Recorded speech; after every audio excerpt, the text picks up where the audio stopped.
tonight, looking down the edge of forever. So stop me or take my advice. Now, from the Untold Radio Network, it's Untold Radio AM with Doug and Alex Hajicek.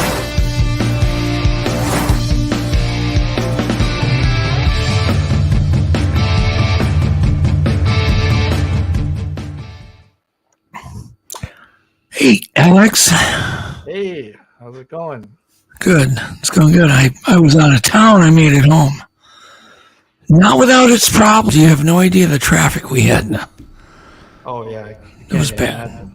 Every road, like literally every road going north is under construction. Of course. What I did is I said, Joe, every freeway started at one point with a little road. You know, the main trail that was there since the 20s or 1910. Yeah. So I'm going to look at a map. I'm going to find it. We literally found the old 35W that's down south. It's called Highway 3. And it's 35W all the way to Texas. Oh, perfect. Perfect.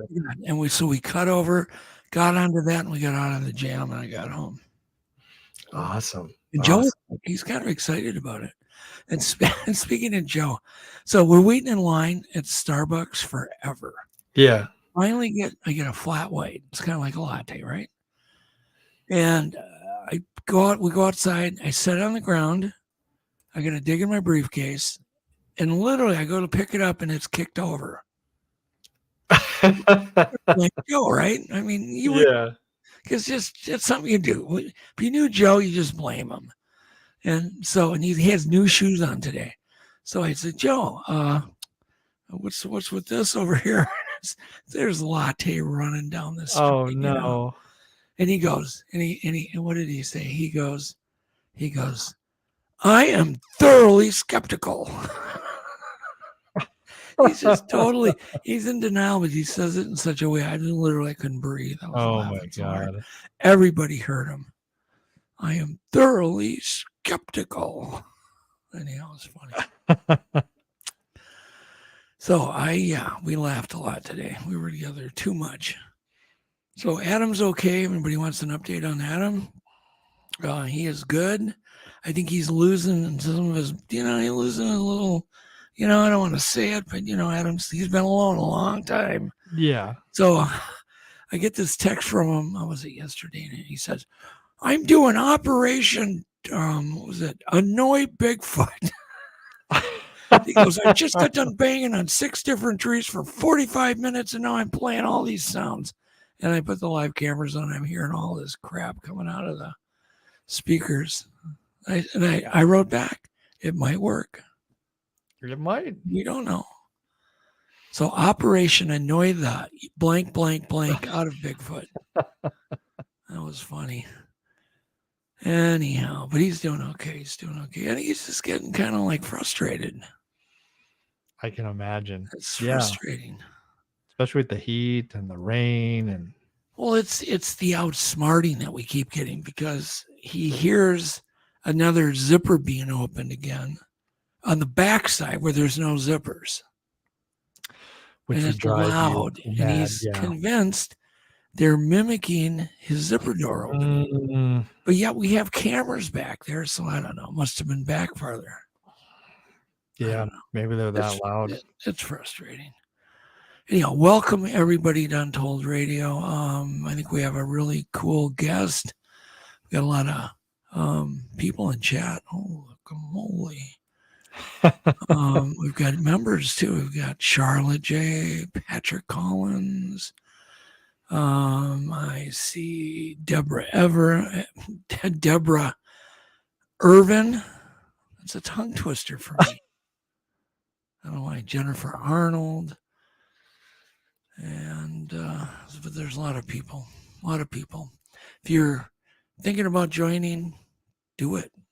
We just hit 4K subscribers, by the way. We did. We finally did it. So I think.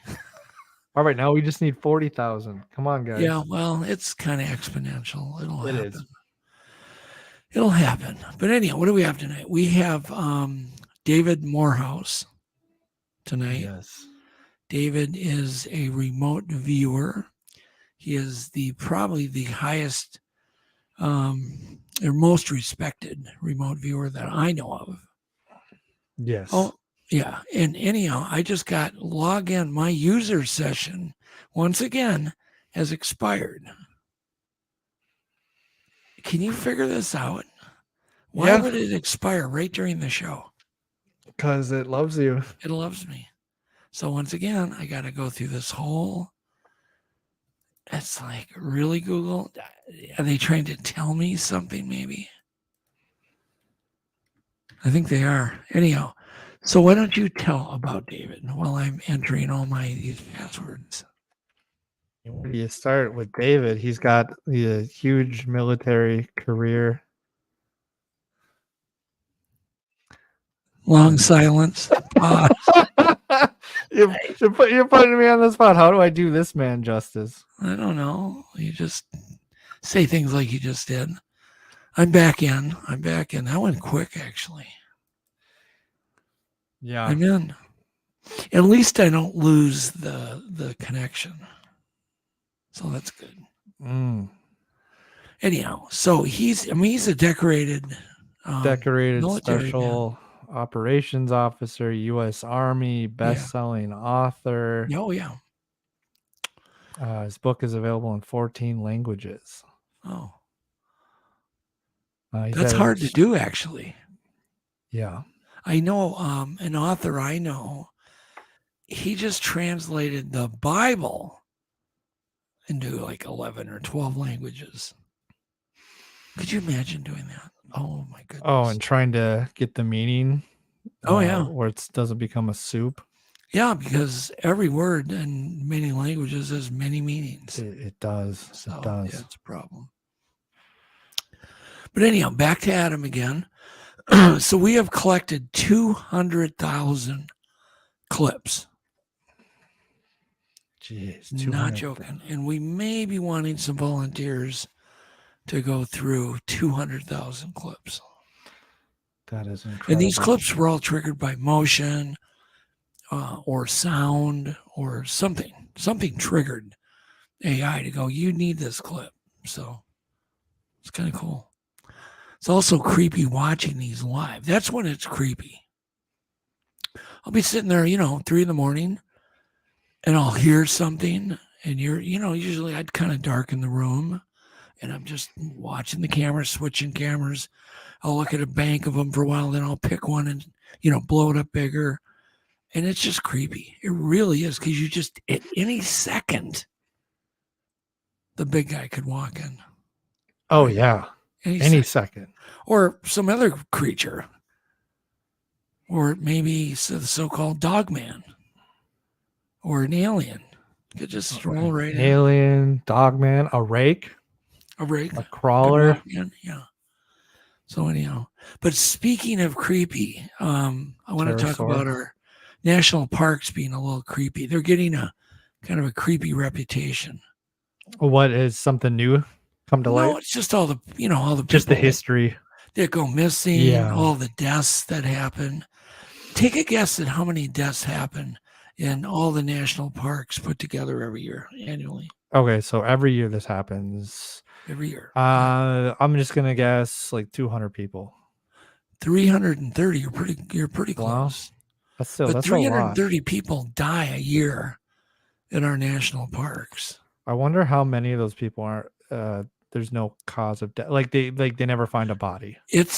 Well, since I'm going by memory, since 1958 to 2020, there's been 29. This is the Park Services. They're saying 29 unsolved deaths or whatever. 29 cases. But what's really creepy is the fact that, one, it's underreported. A lot of those are missing people. They even do get an occasional murder. But I think it's, to me, the people that just vanish. Oh yeah, that's the terrifying aspect really of it. So it says here 330 deaths per year in our parks, according to the National Park Service. Most of those, they say, are accidental what? What do you think? Accidental what? I know the obvious answer. I probably could guess what you're going to say. It's not that at all. Just guess. Like the reason why they Die. Yeah. What's the die? most common reason? Like due to they get lost and they basically starve. Starvation. I don't know why Okay. that's funny. Yeah. Why are we laughing? Okay. It's drownings. Oh, it's okay. I can see that. Yeah, it's drownings. Remember, we're getting this from the Park Service. Drownings is the number one cause, but the odd murder does occur. However, people occasionally seem to vanish. This is their statement.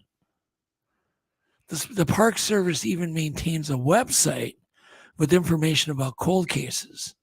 Okay, people that went missing or were killed on park property, with clues remaining. It says clues or remain sometimes found, but what happened is still unknown.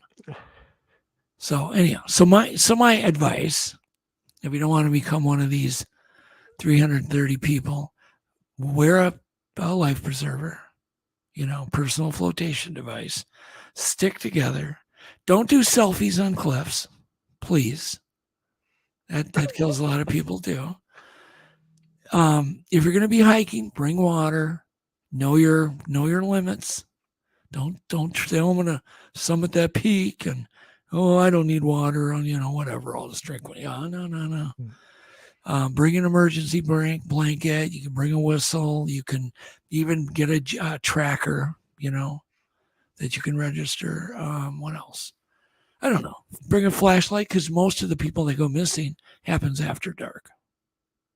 Yeah. Yep. Bring water. Lots of water. Bring a friend. Don't bring the purple junk. Bring a friend so you have something to eat. Yes.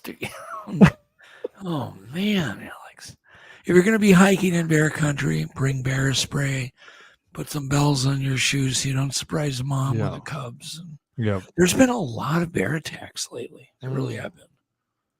I read about another one today. You know what they say about bear attacks?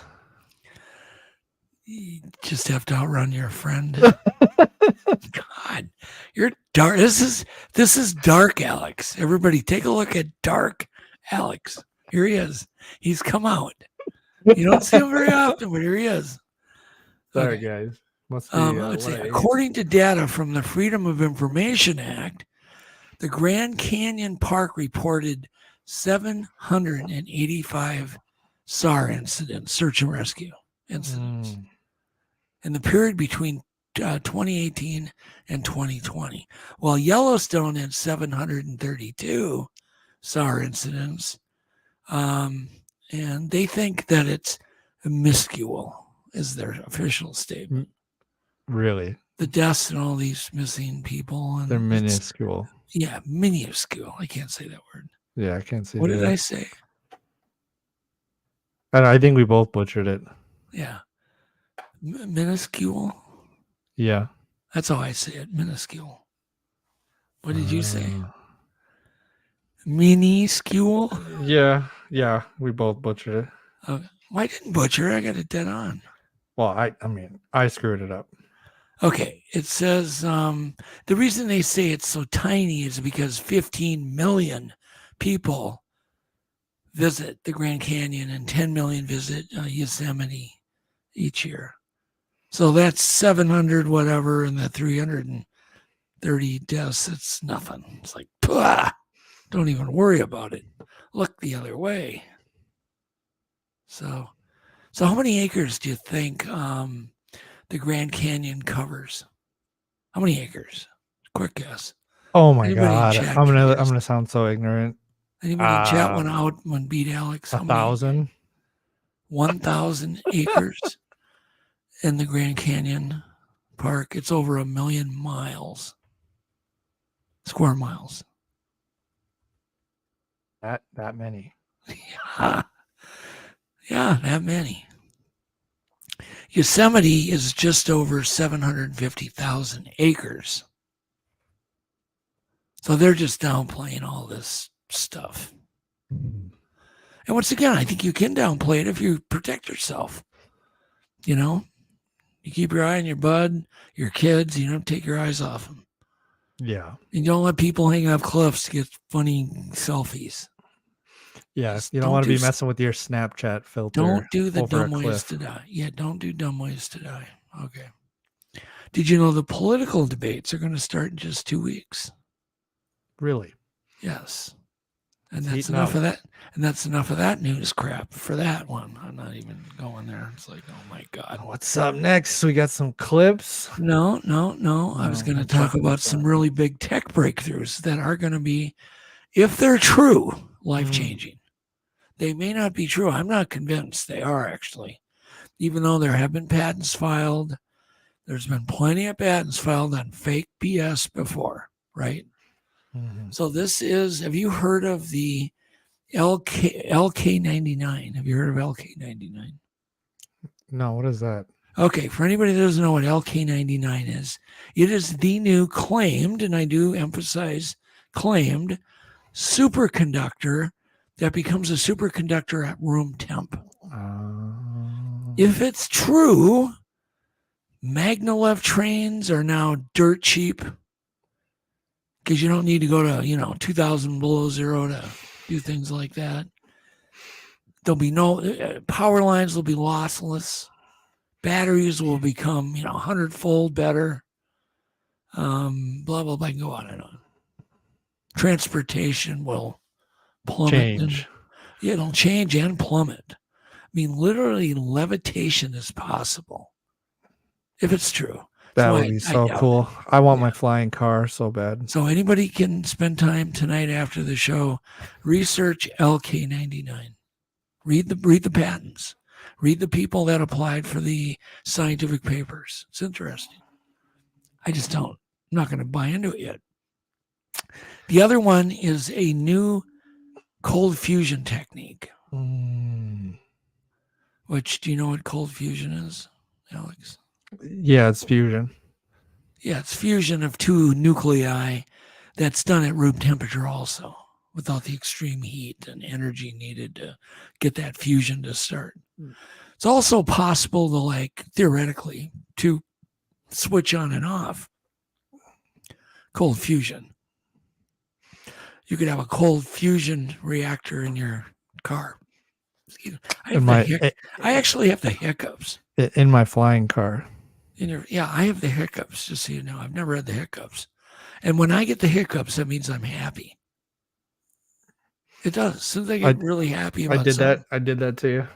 I get the hiccups. I swear to God. And that's because you get an overabundance of happy energy in your stomach. I'm Everybody happy. take note. When you get the hiccups, you're always in a good mood. Always. You're in a good mood because David Morehouse is coming on tonight. That's exactly why. Or it could be the free energy I'm about to get from the LK99 and the cold fusion.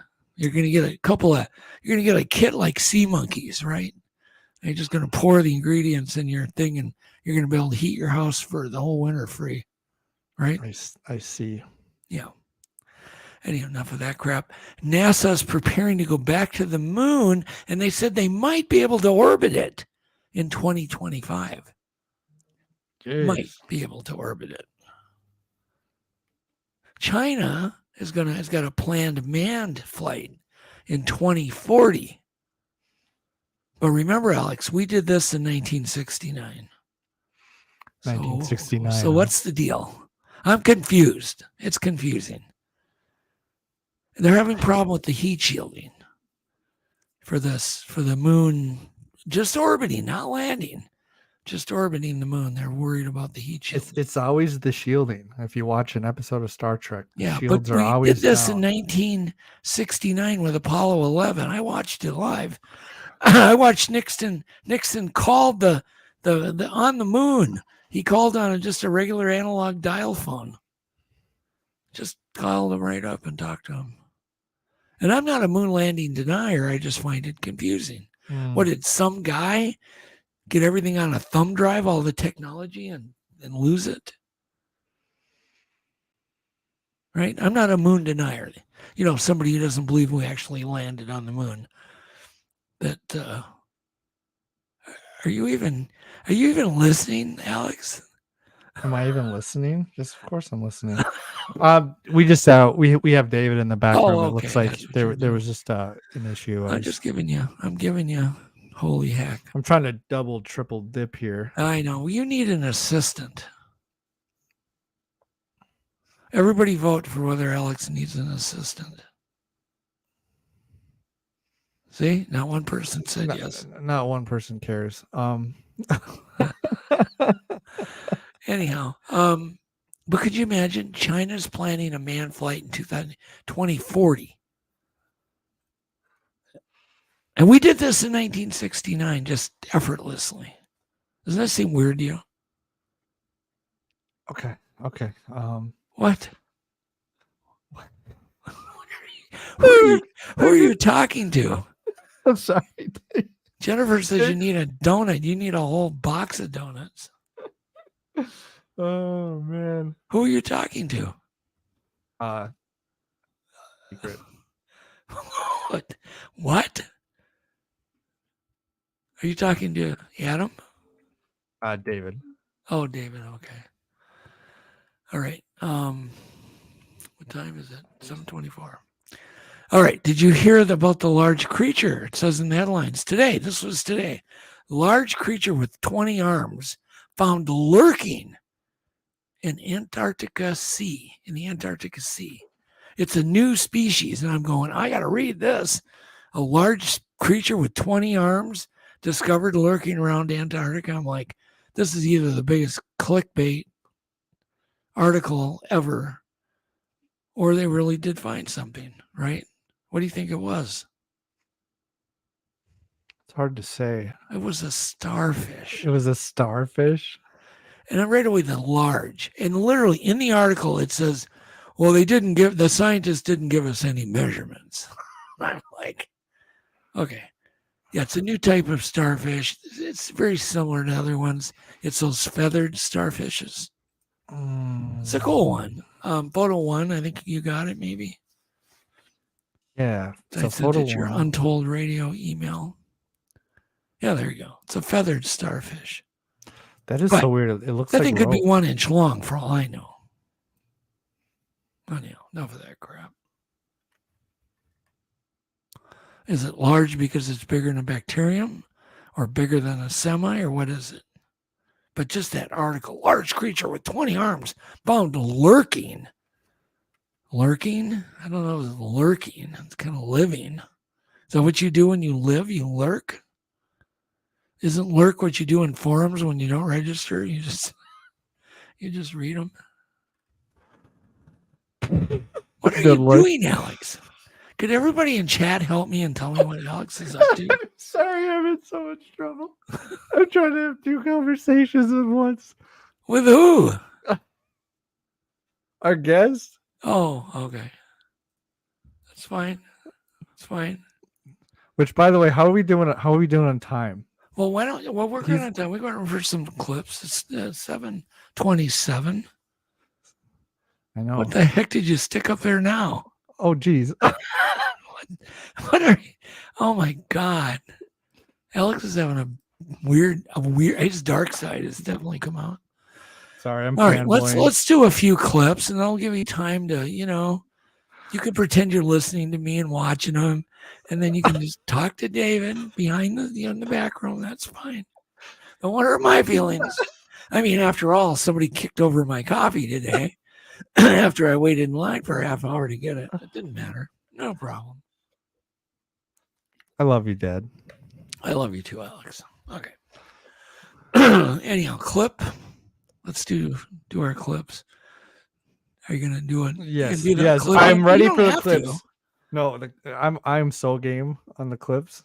Okay, go game. Are we talking about clip 7? Are you gonna do the little intro to the clips, or are we just skipping that?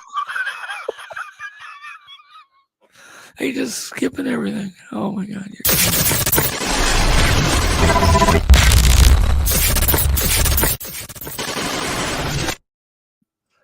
pretty funny when you got to tell them what intros you got to do. And remember, we have to play another thing right after we get done before we bring David. Yes. All right, clip 7. This is a funny clip. I wanted to play this for 2 weeks. The sound is good. It's about chemtrails. Watch and listen. Play this. So I know this conspiracy theorist that said that there's an on-off switch in some of these planes, chemtrails, stupid idiots. I have a friend that's a pilot that says there's no such thing. So I just wanted to film it. There is no such thing as on.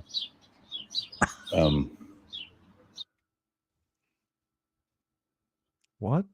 That went over your head, didn't it? So I know this conspiracy theorist that said that there's an on-off switch in some of these planes, chemtrails, stupid idiots. I have a friend that's a pilot that says there's no such thing. So I just wanted to film it. There is no such thing as on. There's no such thing as an on-off switch for chemtrails.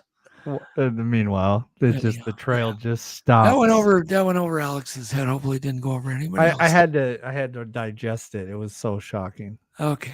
Let's skip. Or are you aware of this? Okay, maybe not skip it.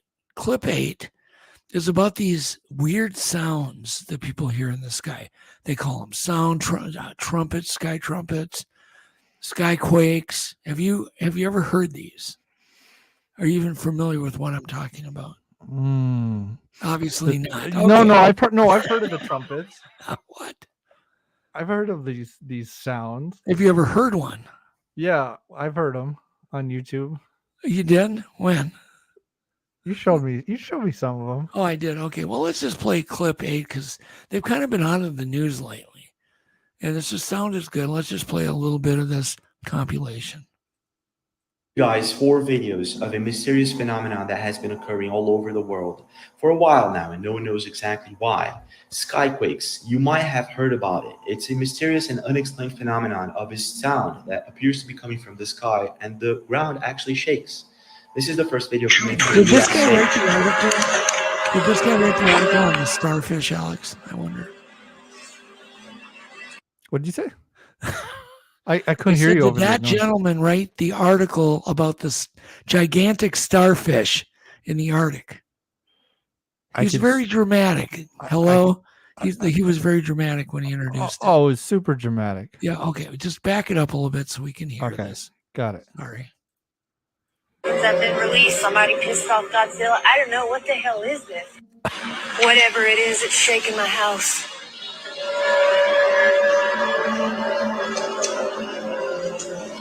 Weird. This next video is coming in from Spain. Check this Otra out. vez, señores. Esto da mucho miedo. Suena como trompeta.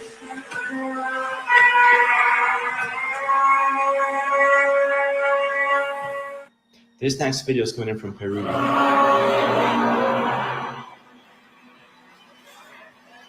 Yeah, you get the idea. Very metallic sounding. Very weird. Some people... This last video is coming in from Canada, Toronto. Some people think they're tunneling. They're not coming from the sky. It's the Earth because they're running these big, giant, tunnelers under us. See that? Yeah, I could too. I could imagine what a blade would sound like on rock. Wouldn't be a good sound. Right? No. If anybody has ideas, just throw it in chat. Actually, it's a Elon Musk boring company. Yeah, he's got one too. It's pretty weird. Did you ever see the Walmart logo? It looks just like a tunneling machine. The new, with the yellow flower. Compare that to a tunneling machine. It's exact. Kind of weird because there was that conspiracy that people were saying Walmart has tunnels underneath. They're going to turn all the Walmarts into civil unrest bases, for civilian prisons, basically. It's interesting. Who knows? I don't know. All right, here we go. Enough of that one. Clip 9. This is very much done by professionals. Do not try this. But this is as scary biking as you could ever comprehend. Oh my God. That is insane. Whoa. I could not. Insane. I ride a bike a lot. I could No, not. I couldn't do this. There's a rope on the side of the cliff.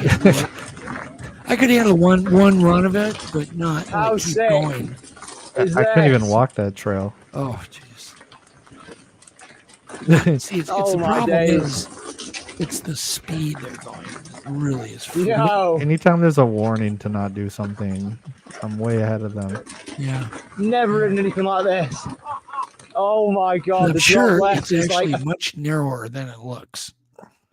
Oh yeah. And what happens when there's a turn in the trail and you don't catch it fast enough? Yeah. Okay. Let's jump to clip 11. Sound is good. And don't run it yet. Here's how you can save time. If climate change is real, you can do this and save time on the way home. You don't have to cook then when you get home. Check it out. Okay.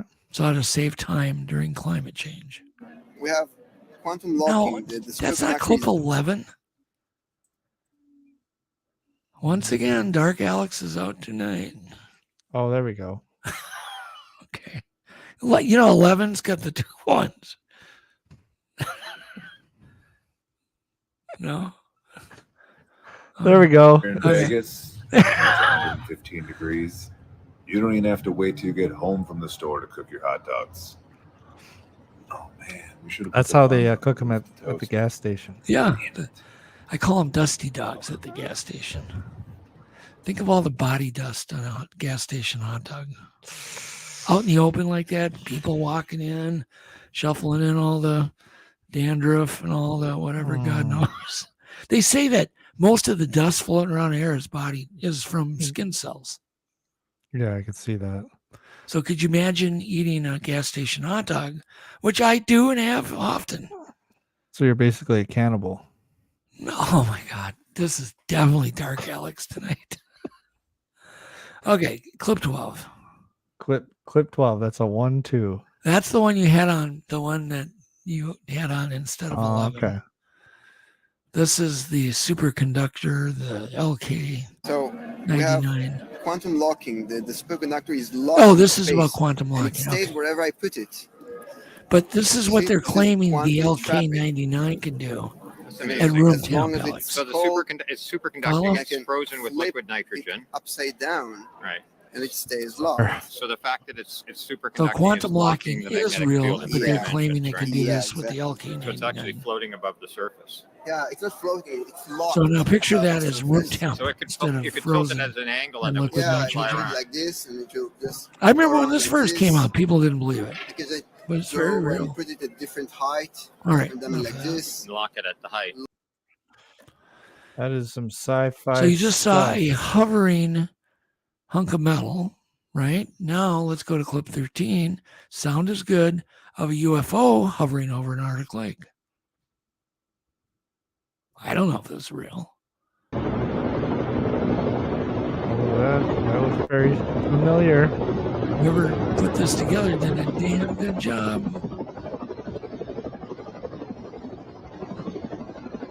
Except that part. Now the part when you looked away looked fakey to me. Very You fake. think, you think so? Yeah. A You little didn't see fakey. it. You were looking down. Anyhow, clip 13. I love you, Alex. Okay, clip 13. Clip 13. Oh, no. I just did. You just 14. clip it. And I'm Now doing see, it. I'm throwing you off now. Clip 14. This is interesting. Just hang on. Let me introduce it real quick. These guys are talking about a massive UFO that has been reported by the military. Maybe even David knows about vehicle this. that's too big to Too move. big to What were move. you told specifically? Come on, just like give me some more I've details. told you on this. all. I'm going to tell you. I'm going to get in trouble damn you, for Ross. saying what I said. I'm Damn going to get in trouble. Got me on tenterhooks now, let mate. me just tell you this. I know exactly where it is. My goodness.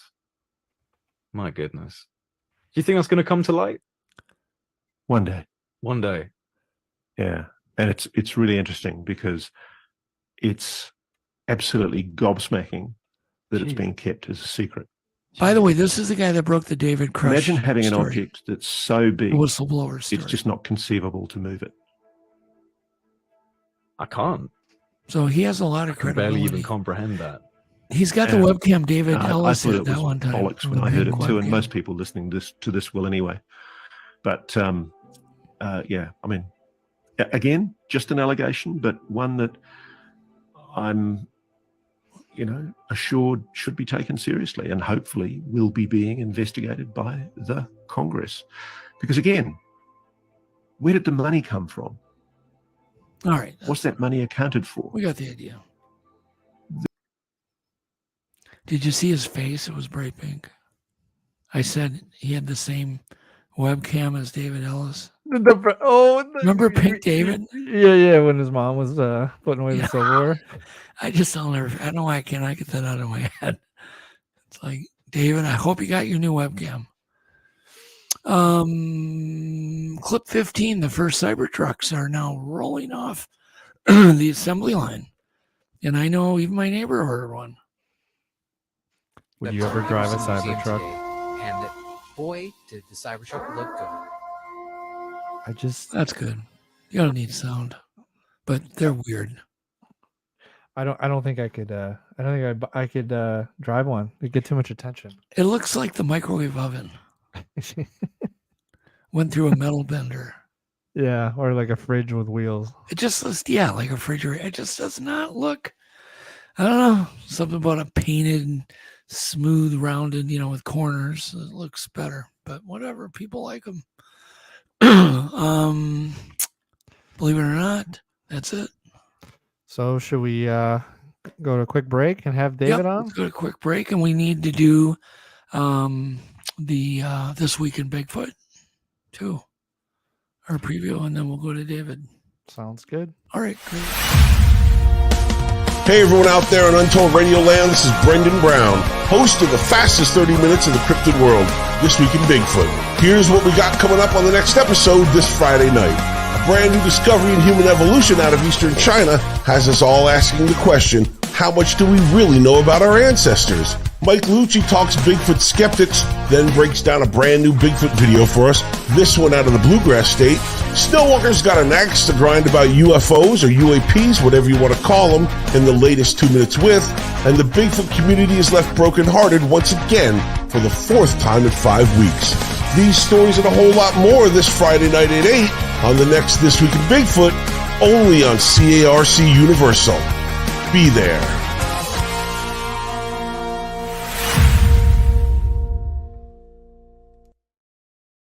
Hey Untold Radio Network fans, want exclusive perks and to support our channel? Introducing our YouTube membership program with 3 amazing levels. Get loyalty badges that level up to different cryptids the longer you're a supporter. How cool is that? You'll also get access to custom Bigfoot emojis and priority in chat. Upgrade to Backstage Pass for exclusive wallpapers, photos, status updates, discounted books, and merchandise. Go all in with the producer level for everything mentioned plus member shoutouts. Ready for an enhanced experience? Join now, pick your membership level, and let's make this journey even more exciting together.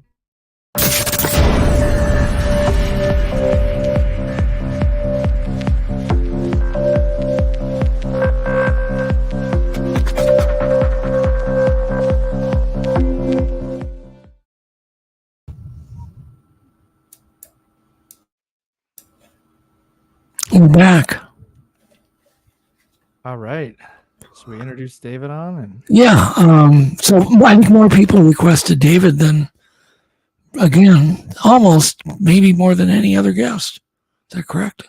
I would say so. Everyone loved having him. Yeah, they really like him. So if you like this topic, you really like this topic. It is fascinating because, as I remember from our last show, David said anybody is capable of doing this. With the right practice and the right tools and the right things, anybody can be a remote viewer. And as I remember, doesn't David also teach this technique? Okay. But now on to David. David is a highly respected and decorated military officer that was part of the government remote viewing program. I know he was a teacher and a pioneer in all this, right? And I do wonder if David's ever worked on missing persons cases. I don't believe we covered that topic. I don't think so. I don't think we did. Well, we'll ask him. But anyhow, let's just bring David on and welcome David Morehouse. Excuse me. Why did I say Morehead? Hey, David. Hey, happy to see you again.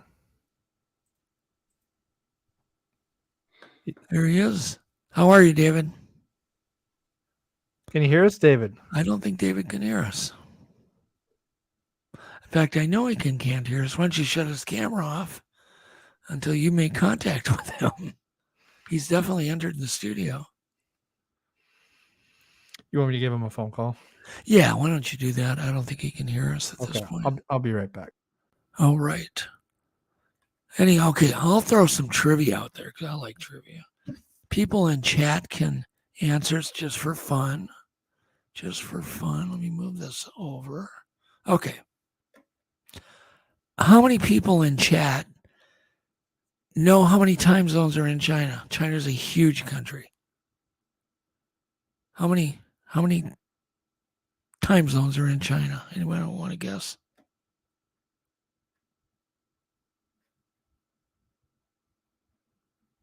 There's one, which is really weird.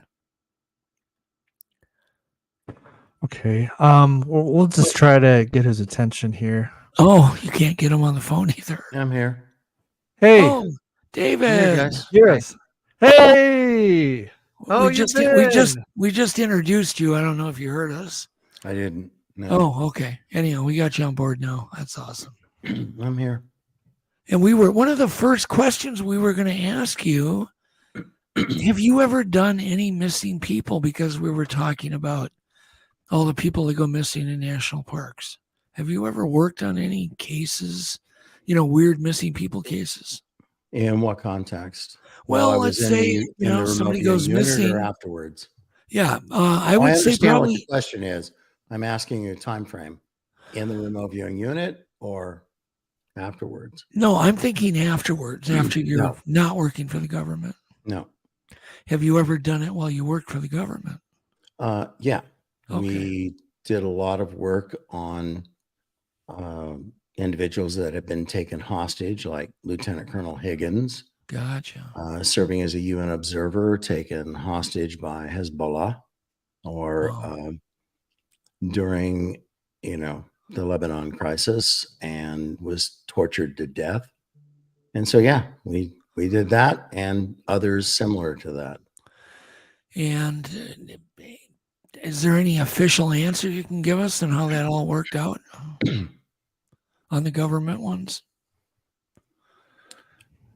Just to be sure I understand the question, are you asking me whether Lieutenant Colonel Higgins was tortured to death by Hezbollah? No, not in that one, but on a missing person that actually then could be rescued because you knew their location. It's extraordinarily difficult to use remote viewers to do something like that. Yeah.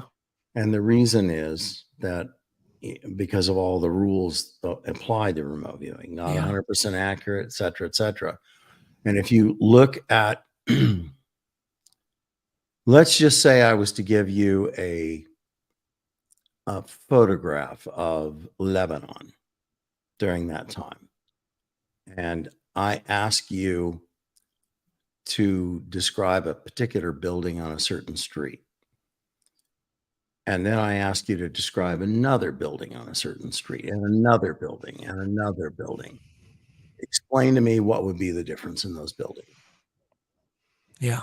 It'd be tough.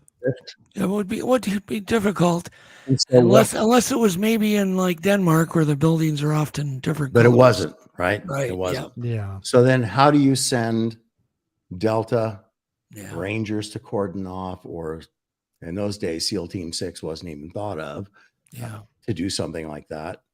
But how do you send Delta or somebody else? Was it actionable intelligence, as they refer to it? No, not really, because even with, map sensing and all the other things that could be done, but, these people were not stupid.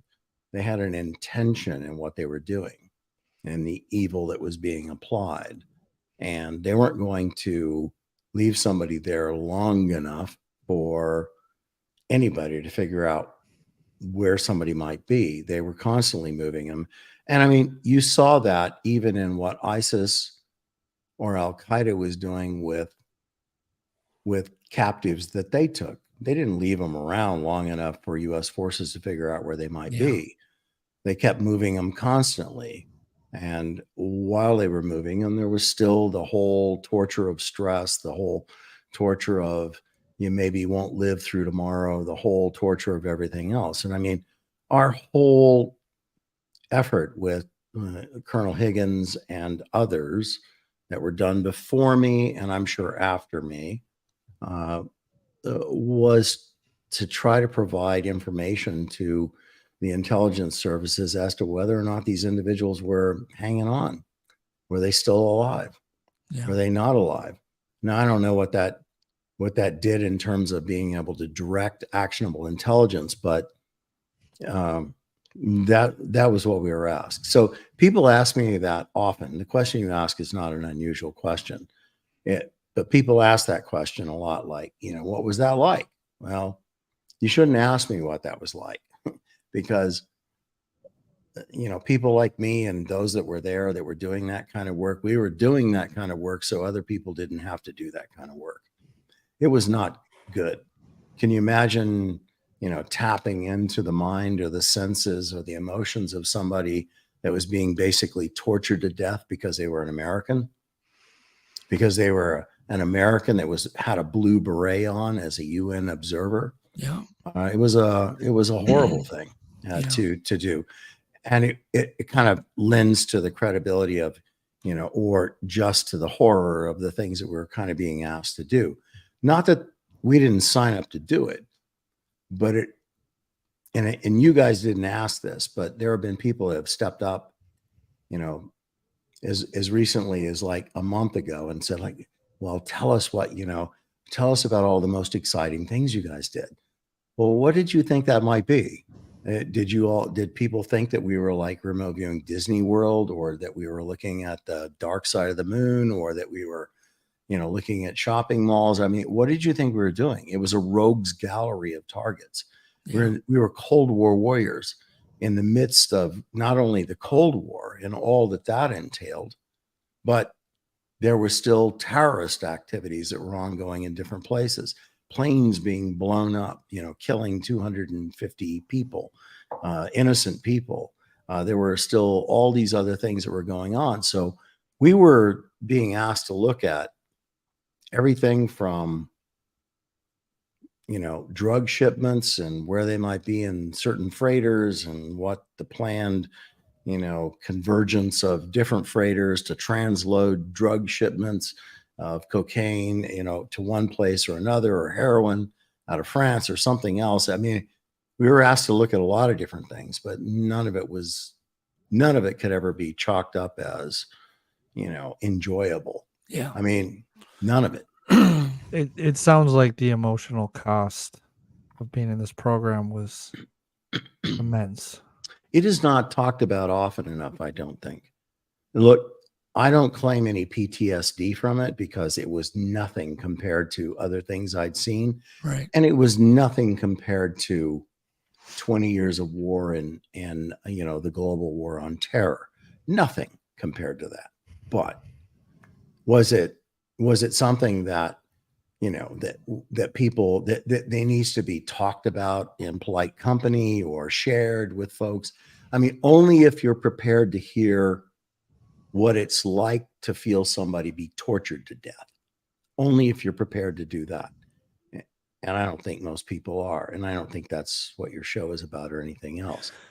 No, I mean, we have to, we definitely, because there's so much curiosity of what you've done, what you do, we almost have to kind of bring it down to a level where people understand.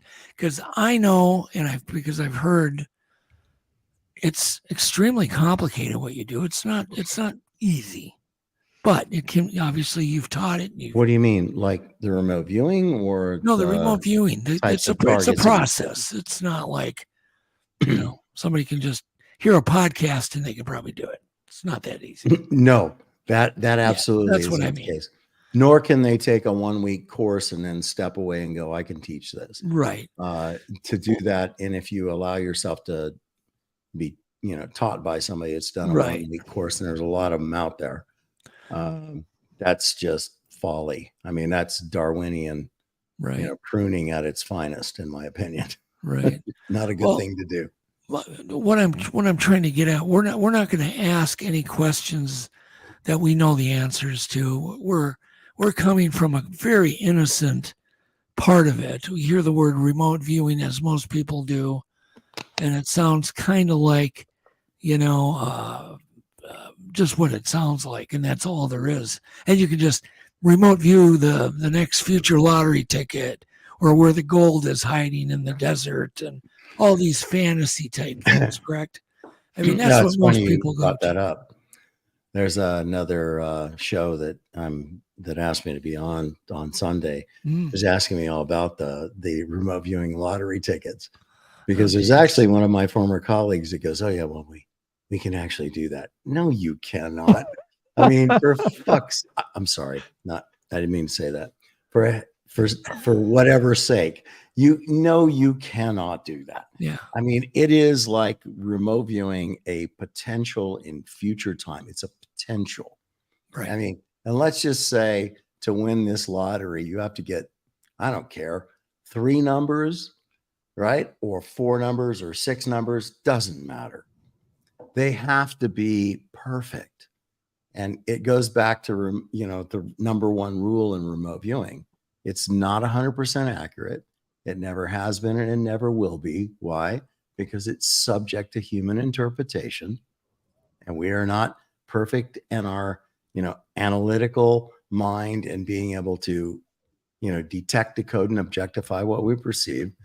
And, the other thing is you never trust a single remote viewer. Okay, so there were multiple remote viewers, but when I was there, this is the point, in the 3 years I was there, these lotteries started getting bigger and bigger. And so it was actually the brainchild of Gabrielle Pettengale, who was my trainer. I didn't have any other trainers there, just her. And Gabrielle was like, "Well, we're going to do this thing. We're going to see if we can win the lottery." I'm like, "No, you and whoever else joined you is going to see if you can win the lottery. I'm not, my scientific mind understands the empirical nature of all this, and I've got this already." No.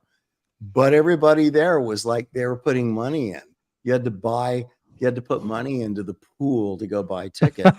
And, the thing that you need to get this is like, this is the military remote viewing unit for the CIA, DIA, right? And did anybody there get rich? Absolutely not. Did they ever win $1? No, they didn't win enough money to go buy a soda and a hot dog.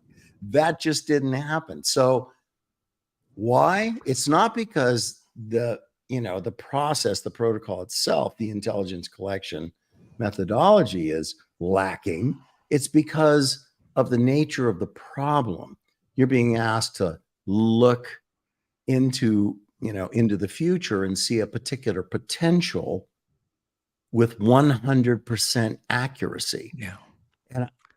And you can't do that. It's not possible. You couldn't even see road signs, like back to the Lieutenant Colonel Higgins idea, right? If we could have turned around and said, it's 2 houses down on the right-hand side from the intersection of this and this, but you couldn't do that. It wasn't possible. Occasionally there might be a fluke where a viewer would phonetically, speak out a road, a particular road or a highway or something like that. That might happen, but with degrees of consistency that would have allow actionable intelligence, where you could have sent someone to go, take down a target and rescue people. No, never would happen. So the fact that any former colleague of mine would turn around and say, "Oh yeah, well, we used to do it, we weren't after the big stuff, but we were after the little stuff, like, a couple of thousand, 5,000. Sure you were. And it's like, there were Ed Dames's former spouse, the one that he married anyway, I don't even know what the timeline was. Oh my God. This was hilarious. This is the one that took his company from him. So whatever he did, in a desperate act to, to bring this person into his life, to make it, make it so he wasn't having to move his Jeep around so that the repo man didn't come and get it, because that's what was happening. That person and that person, after that person divorced him, and her new beau, they took his company, and then what they did was they turned around and they tried to form a hedge fund, and they formed a hedge fund, and they started telling people, they drew up all the brochures and all the other stuff, and started telling people they guaranteed a 14% return.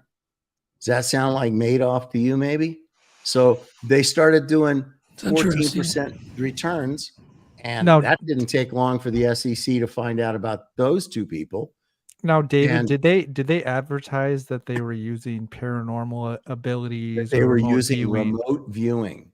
They really wrote this in the whole brochure. Pedigree. Yes, this whole pedigree of who they were, what they were, where they got their training, how good and smart they were, and this these statements of accuracy and guarantees of returns, or statements that they were averaging these kinds of returns, which were very closely paralleled to Madoff in that Ponzi scheme. And it did not take long. Now, this was long before Madoff, but I don't want to get in the weeds on somebody, because it's just, I'm not mentioning names. I'm just telling you that happened, and it wasn't the only person. There was another person that did exactly the same thing, and the SEC came in and shut it down. And I think, I don't know for certain, but I believe that they were all prosecuted, because I've never seen or heard any of them since that time. Can I ask this stupid question? You're gonna hate this, David. No, so forgive me, because I love be you. Stupid. But like, all right, so I can see, like, trying to predict where the stock market is gonna go, or with a lottery ticket, you're trying to predict some sort of future potential, right? But the thing where my mind goes to, and please tell me why this would or wouldn't work. Probably wouldn't work. But okay, what if you wanted to use remote viewing as one of many protocols to try to narrow down where, let's say, a gold mine would be, or gas, right? People, they're constantly struggling to find new places where they can drill for oil. How about a water well? Just water. Just water. But that way you're not looking for a future potential, right? You're trying to find a physical location that already exists. What would be problematic, or could something like that be done? Yeah, maybe it has been done. The issue is that, Alex, is that there have not been any empirical studies that have been done to establish the ratios of performance and the statistical relevance, etc., of any of that stuff. There probably should have been at this juncture. But there hasn't. So what ends up happening is individuals stepping up and going, I'm this and I'm that, and I can do this and I can do that. Like, I can find oil wells, and, oil companies paid me to find, the locations of wells. I will tell you that anybody saying that, I am a scientist. While I was an infantry officer, special operations infantry officer, my training in school was to be an analytical thinker and a scientist based on empirical evidence, not statements of capability. And I saw what everybody did in this unit. So I'm not attempting to in any way negate what individuals in that unit did. The unit did amazing work, and it held its own with all of the other intelligence collection methodologies. But the idea that one person there could go find oil, where geologists couldn't, is preposterous. Right. It's even incredulous to throw something out there and make that kind of a claim. Do you find it offensive, David, though, when people just make all these assumptions of the abilities of remote viewing? Does that I absolutely do. I actually am more incredulous about individuals who are former colleagues and others who stand up and make claims of ability like that. Right. I think that they often forget that all of us in that unit had the ability to look at what everybody else did in that unit. If they chose to take that option, there was an entire room filled with file safes of every remote viewing target ever done by anybody who came before us and everybody who was there with us, right? And I, for one, took advantage of that opportunity, not because I was trying to collect on anybody, but because I simply wanted to be aware of what those who before me and who were with me were capable of doing. Yeah. And so I know what they all did as well as I know what I did. And it's not about it certainly isn't about me ever professing to have done better than they did, because I will tell you that I would never make that claim. Well, if you're looking for sensationalism, David's not your guy. No, David. No, I'm not. Yeah, David is the guy. You're for sure gonna get facts versus anything that's been sensationalized. Yeah. Which I respect you a lot for, because there's without saying any names, there's a lot of people God, to your aren't point there? in this Yeah, field. it's so depressing. And it's like re-escalated itself, hasn't it? And just since the end of the war, it's like it's re-escalated. There's this renewal of this bravado that's out there that's just, for me, not to keep using the word, but it's just, I just cannot understand why people think that that's the appropriate thing to do. If you're the whole idea behind remote viewing, the whole reason of telling the story I told, the whole reason absolutely is not because of you can win the lottery or you can make all these grandiose statements about your capabilities or anything else.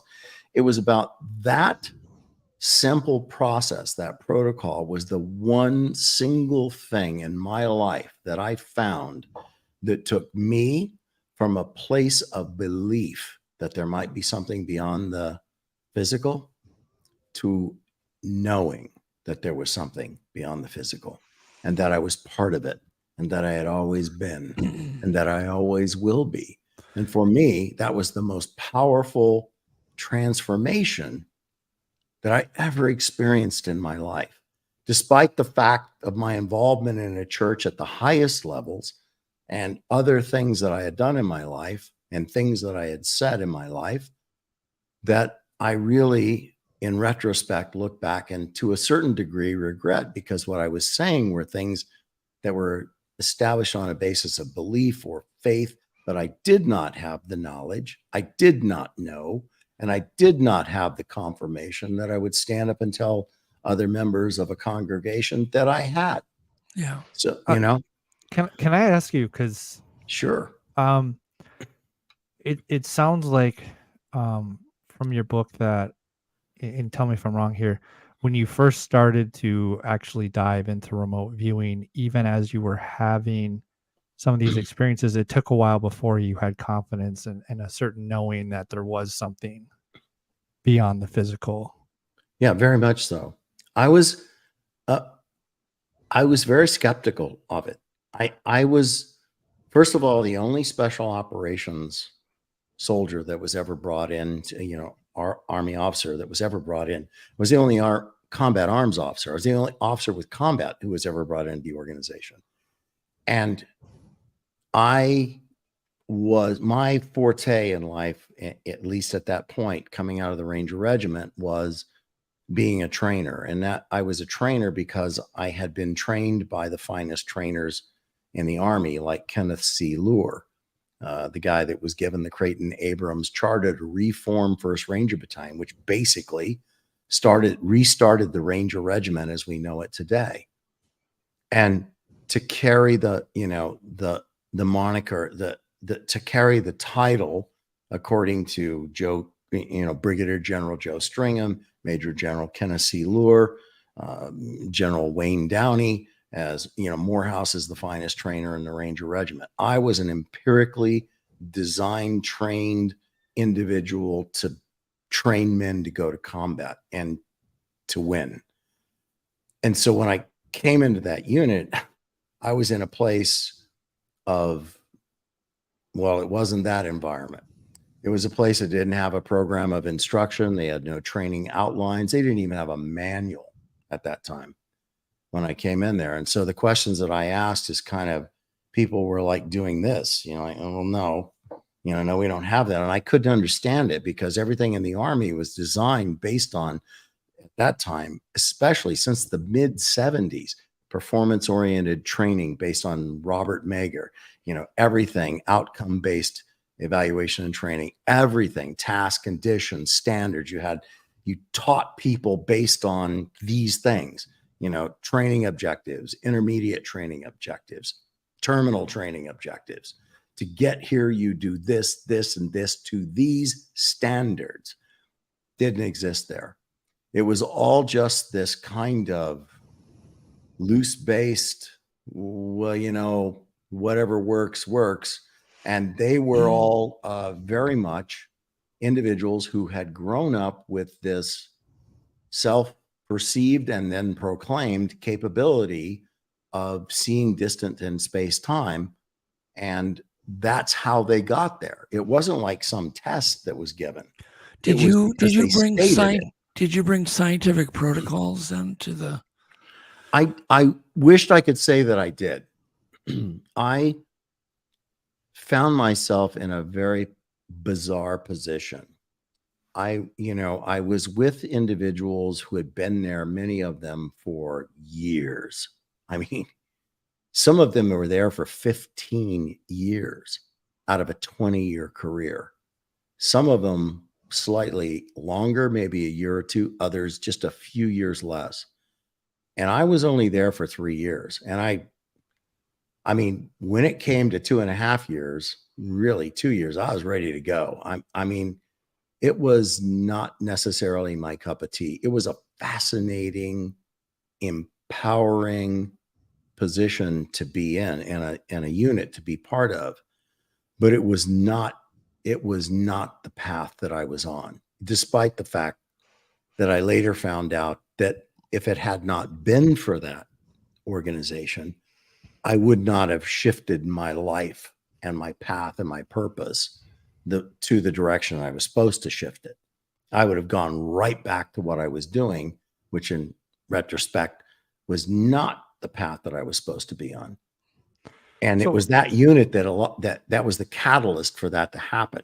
But I was very, very conflicted about being there and staying there, while most of my colleagues there were there forever. I mean, they came there, dropped anchor, and they were going nowhere else for various reasons. I mean, it was a comfortable place to be. You didn't have to sleep in the field. You didn't have to eat MREs. You didn't get shot at. You didn't have to shoot back. There was nothing uncomfortable about it. You stayed in your residence. You came in. You didn't be there till 9 o'clock, 8 o'clock if you were really early. Nobody bothered you about haircuts or anything else. I mean, it was that kind of a place. So it sounds like you had a lot of raw talent, but not the structure and discipline that you expect when you think of the military, and that you brought that a lot of that this place that you entered. Oh, in the unit. Yeah. That you brought that from outside. You brought that structure, discipline, trying to organize this.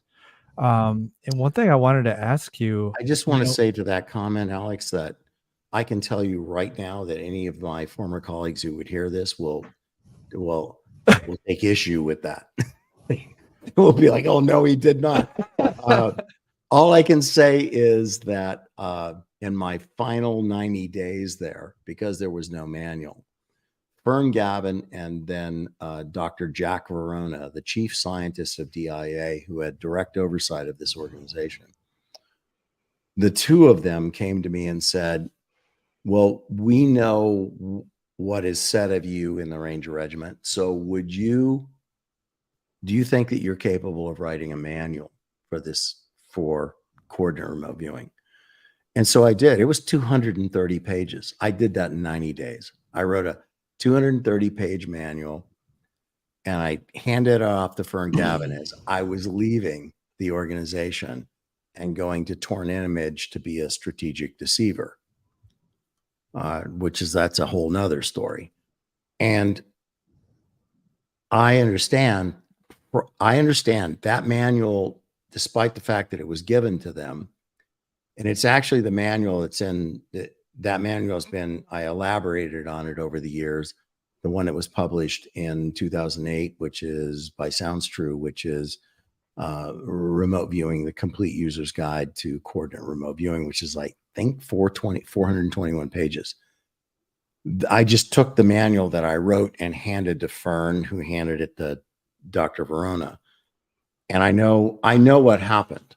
There were individuals that were in that unit who were there for the long haul, who were never going to leave till they retired.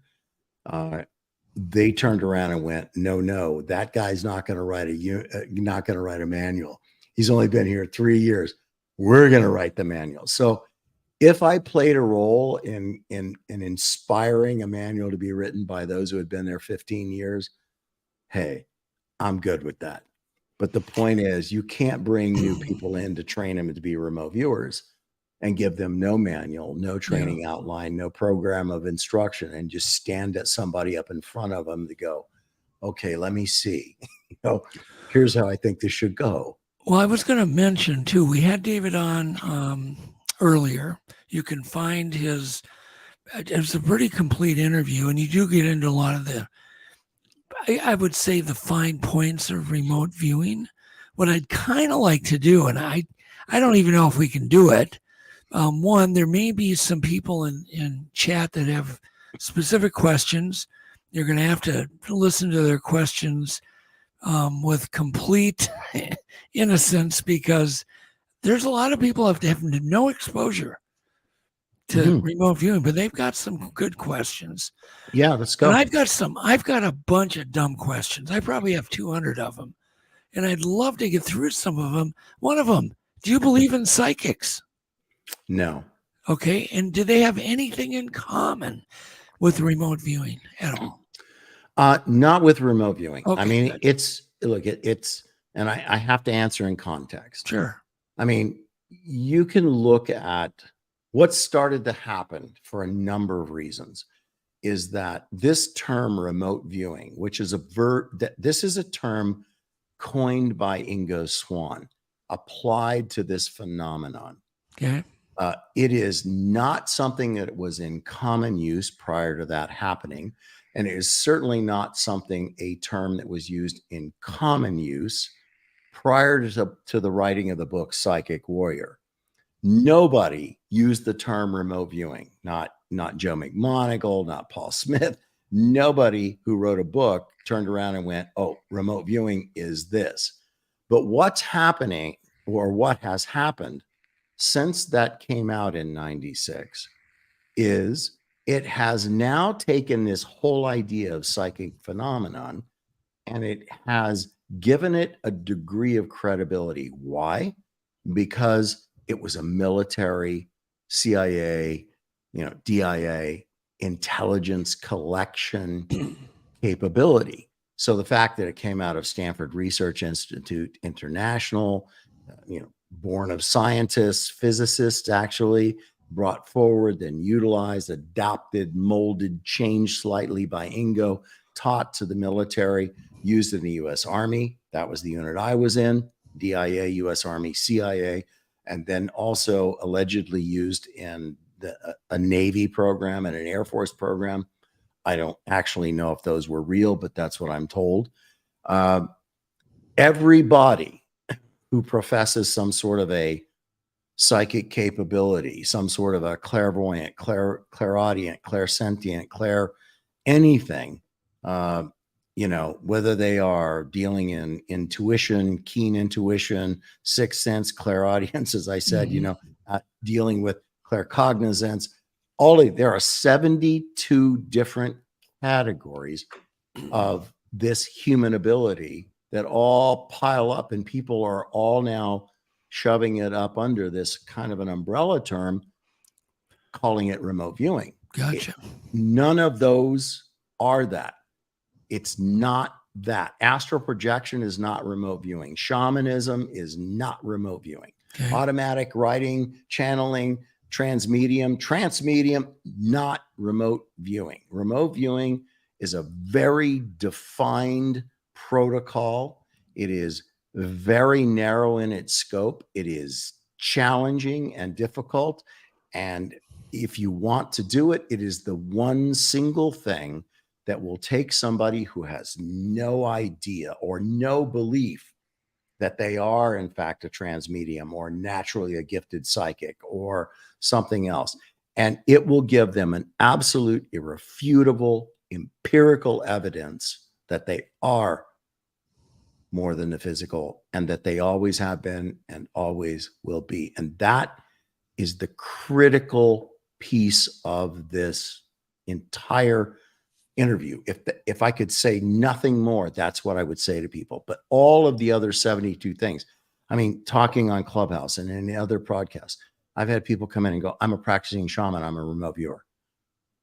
Have you undergone remote viewing training? No, but I'm a practicing shaman, I'm a remote viewer. No, you're not a remote viewer, you're a practicing shaman. I mean, I don't stand up as a military trained remote viewer and go, I'm a practicing shaman. Okay.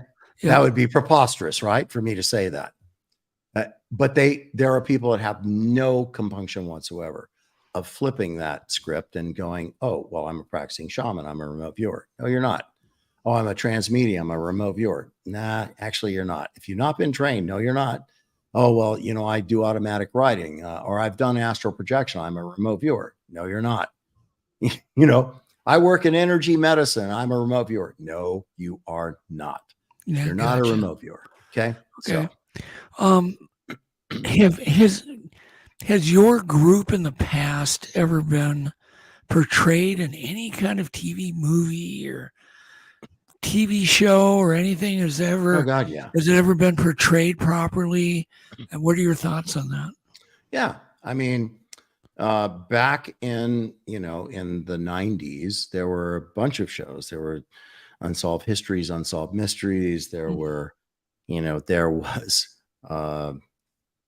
there was Nova. There had just been like Proof Positive, Beyond Belief. I mean, there have been a whole bunch of shows that were done that were completely dedicated to the phenomenon of remote viewing. And in most of those, I'm proud to say, that, yeah, I mean, they were about me and individuals I've taught. Yeah. I mean, there were police things that were done with entire shows done in trying to find a missing person for a police department. Yeah. I mean, all those things were done. We just recently did something for History Channel, which was called Beyond Skinwalker. Oh, you were involved in that. Okay.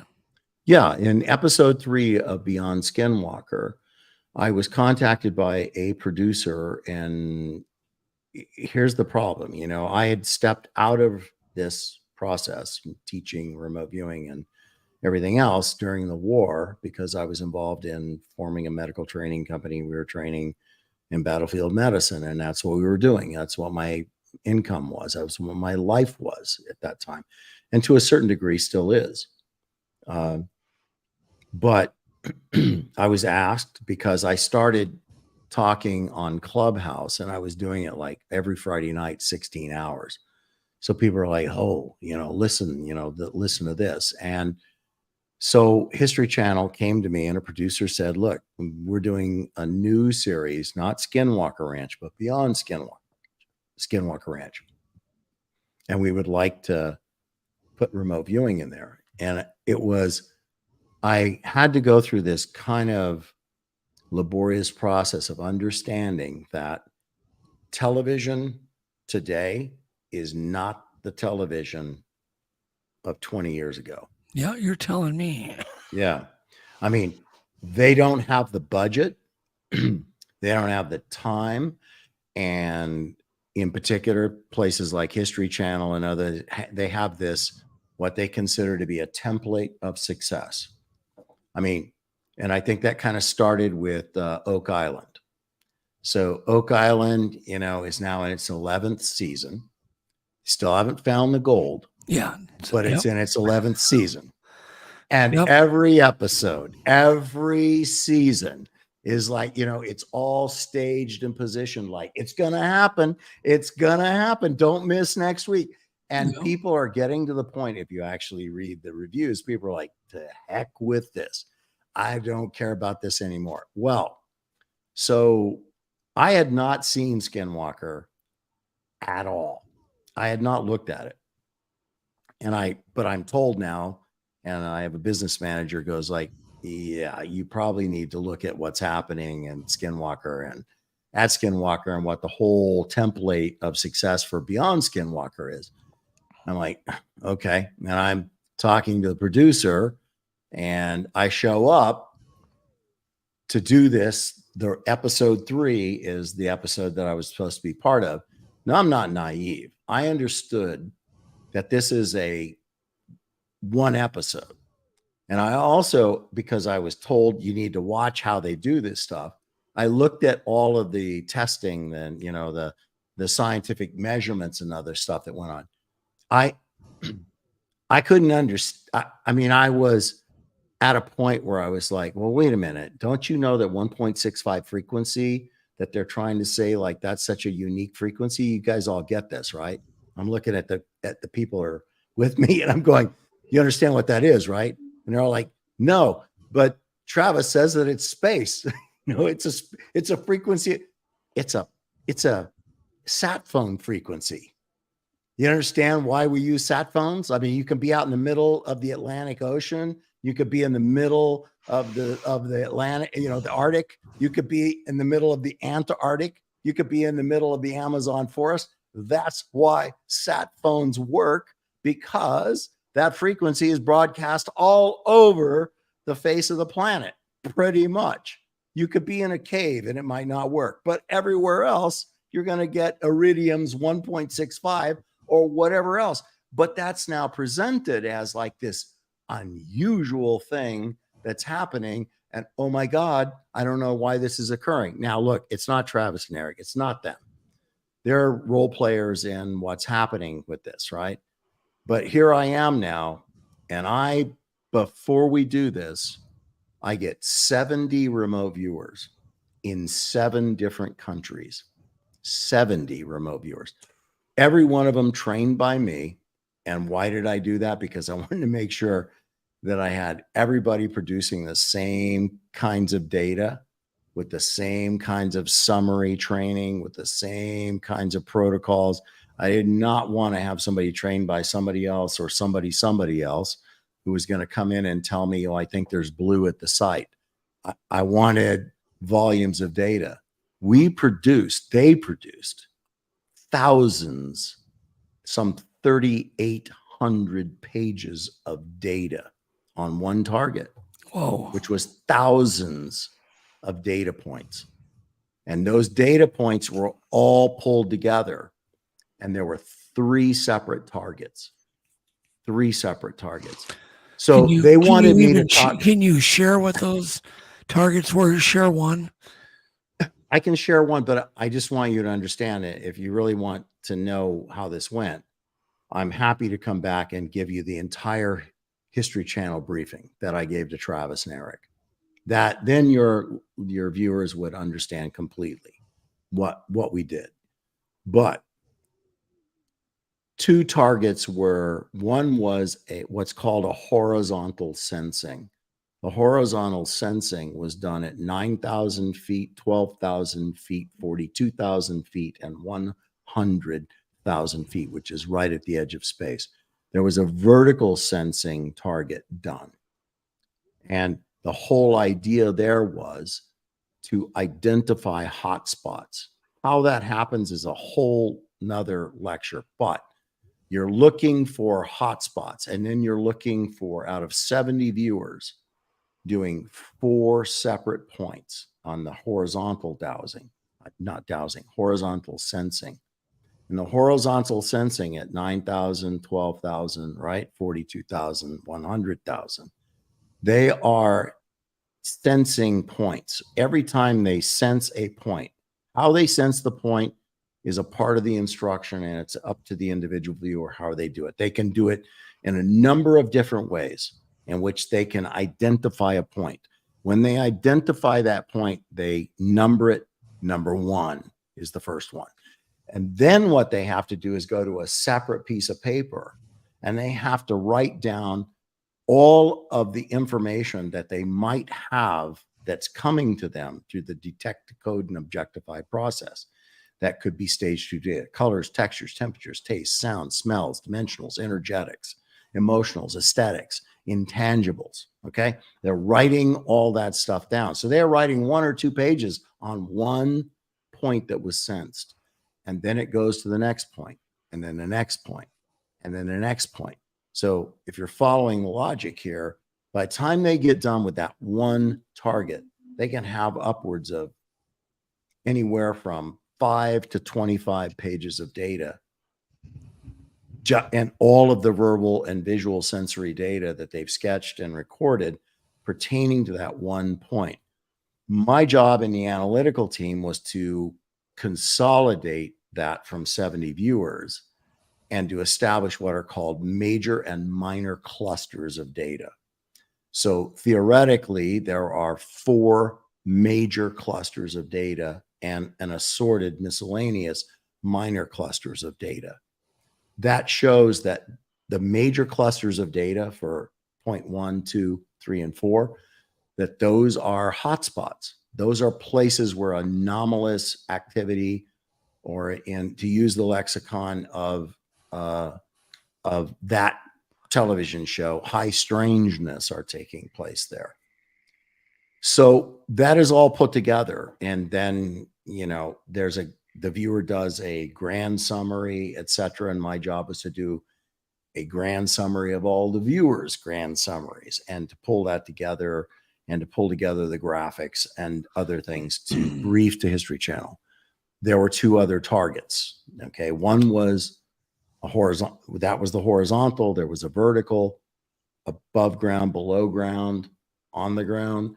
And then there was a past time, because there was a particular point, I was told, where anomalous high strangeness activity occurred.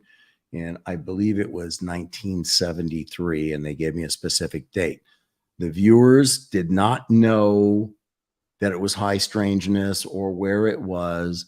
They were simply briefed on a limited front load that their target was past time at this date, and their target time was from 9 p.m. on 3rd of April, 73 or 78, to, I apologize for not remembering, till 03 in the morning on the 4th of April, 73 or 78, whatever it was.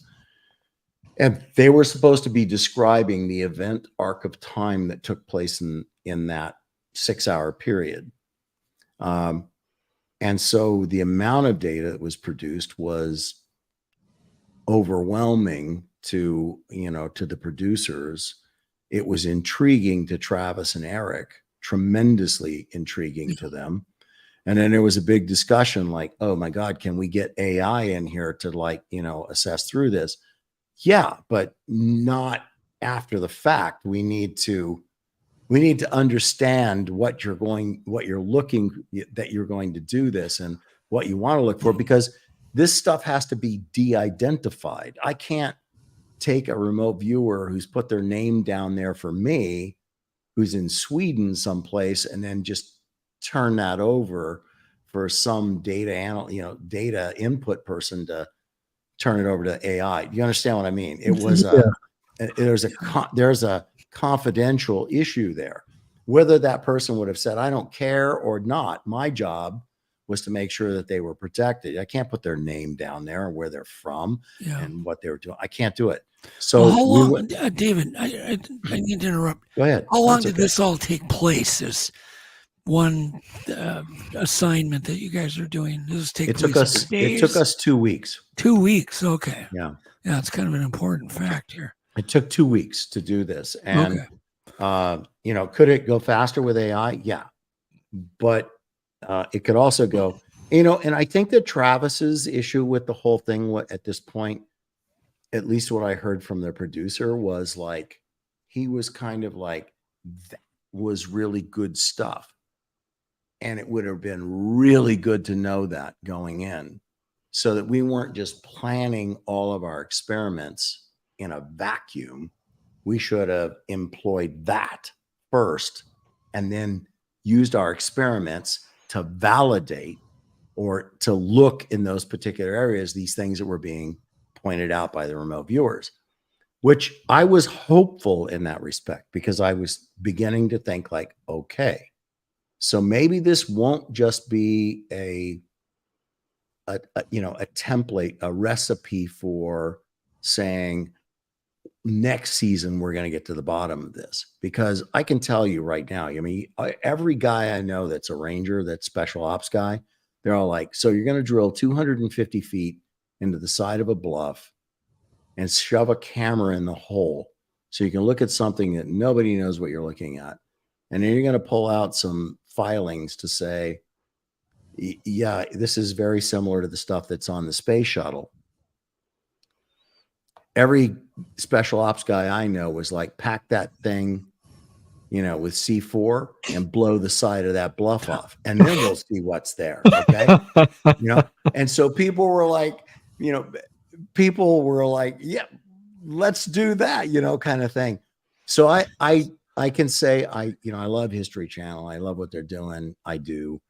And I would love to continue, you know, to work with them. But I can also tell you, people are not stupid, and people are getting to the point where they're starting to feel like they've just been, you know, hooked in the mouth and drugged through this stuff with this never ending effort of going like, you know, how much longer are we going to listen to something and go like, well, I don't know why that happened. I can't explain that. That's unusual.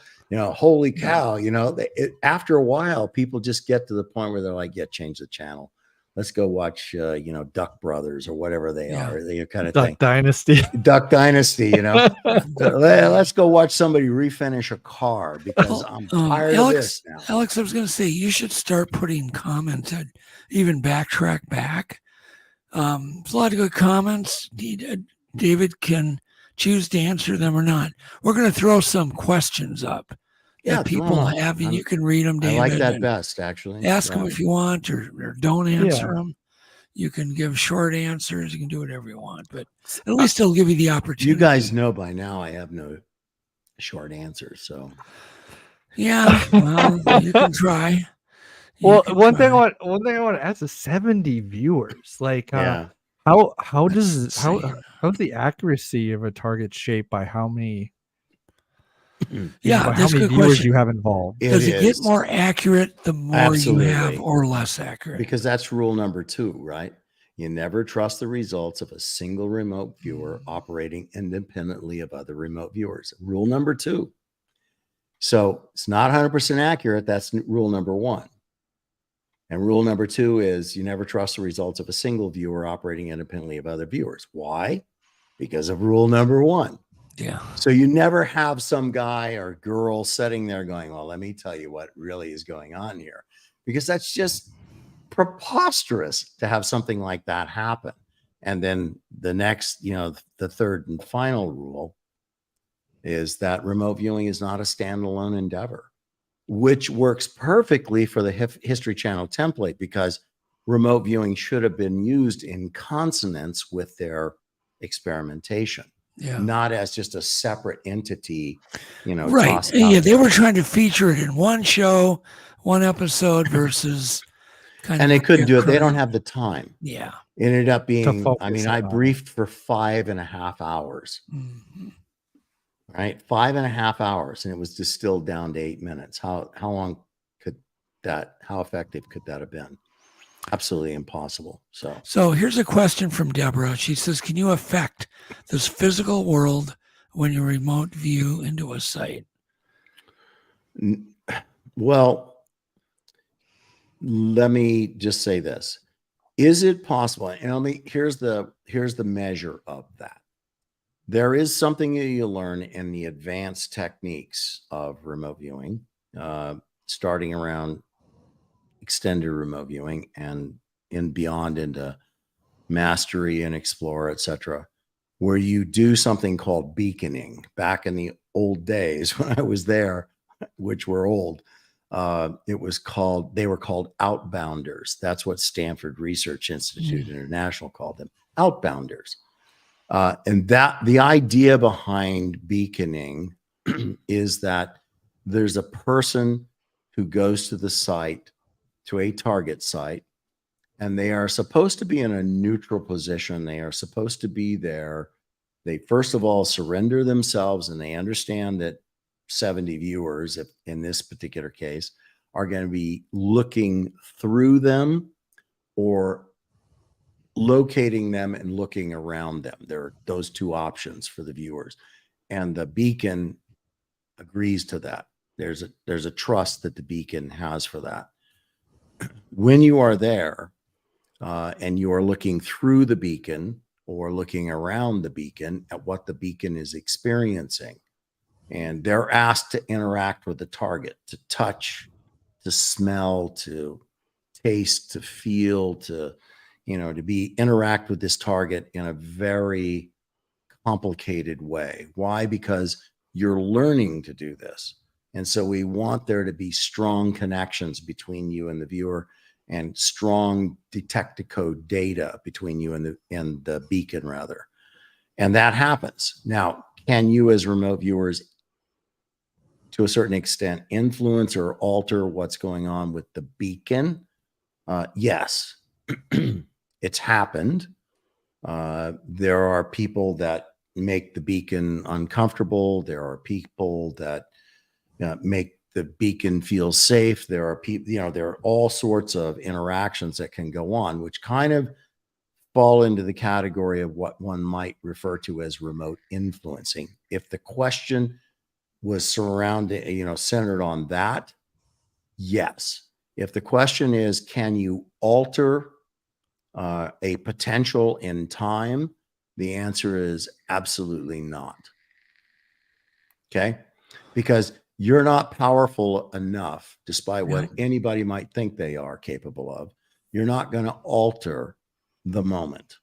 You are not going to alter the moment, because there is change distribution, which means that the collective moment, the collective pattern of potentials of the entire world affect what happens in your individual moment. And also, you are not going to affect all of the patterns of potentials or the potentials in probability distribution that might show up in the moment for yourself. All you can do is be centered in the moment, or as Eckhart Tolle, Thich Nhat Hanh, John Kabat-Zinn, and about 4 dozen others would call, the power of now, being present, if you will. You can affect how you will respond to what shows up in the moment for you. Can you look at a potential? Can you desire a potential? Can you envision a potential? Can you live in the moment to attempt to attract or push the moment into that potential, to make that potential, I don't want to use the word manifest, but make it part of your moment? Yes, you can. But does that mean it's going to happen? No, it does not. And the whole trick that Eckhart Tolle and all the others have tried to say to people without explaining in scientific terms, as I have in terms of, defining the moment mathematically, is if what doesn't show up for you is what you expected to show up for you, the whole key to this is, okay, so how do you respond in the moment to the fact that that didn't show up for you? Alex, can you throw up Flat Rockland's comment? or question. It's really a good one.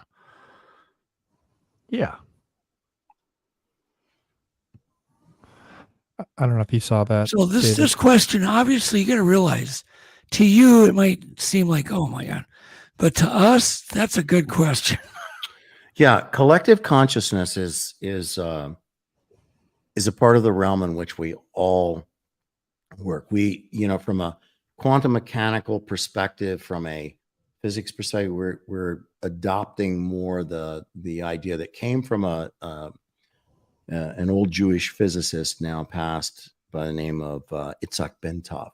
Wrote an amazing paperback book called Stalking the Wild Pendulum, who, if any of you are interested in these kinds of things, should read, because he uses extraordinarily simple drawings in lay terms to explain what are really considerably complex physics concepts. In fact, I have a lot of physicist friends who have said to me, I became a physicist because I read that book. That's why I became a physicist.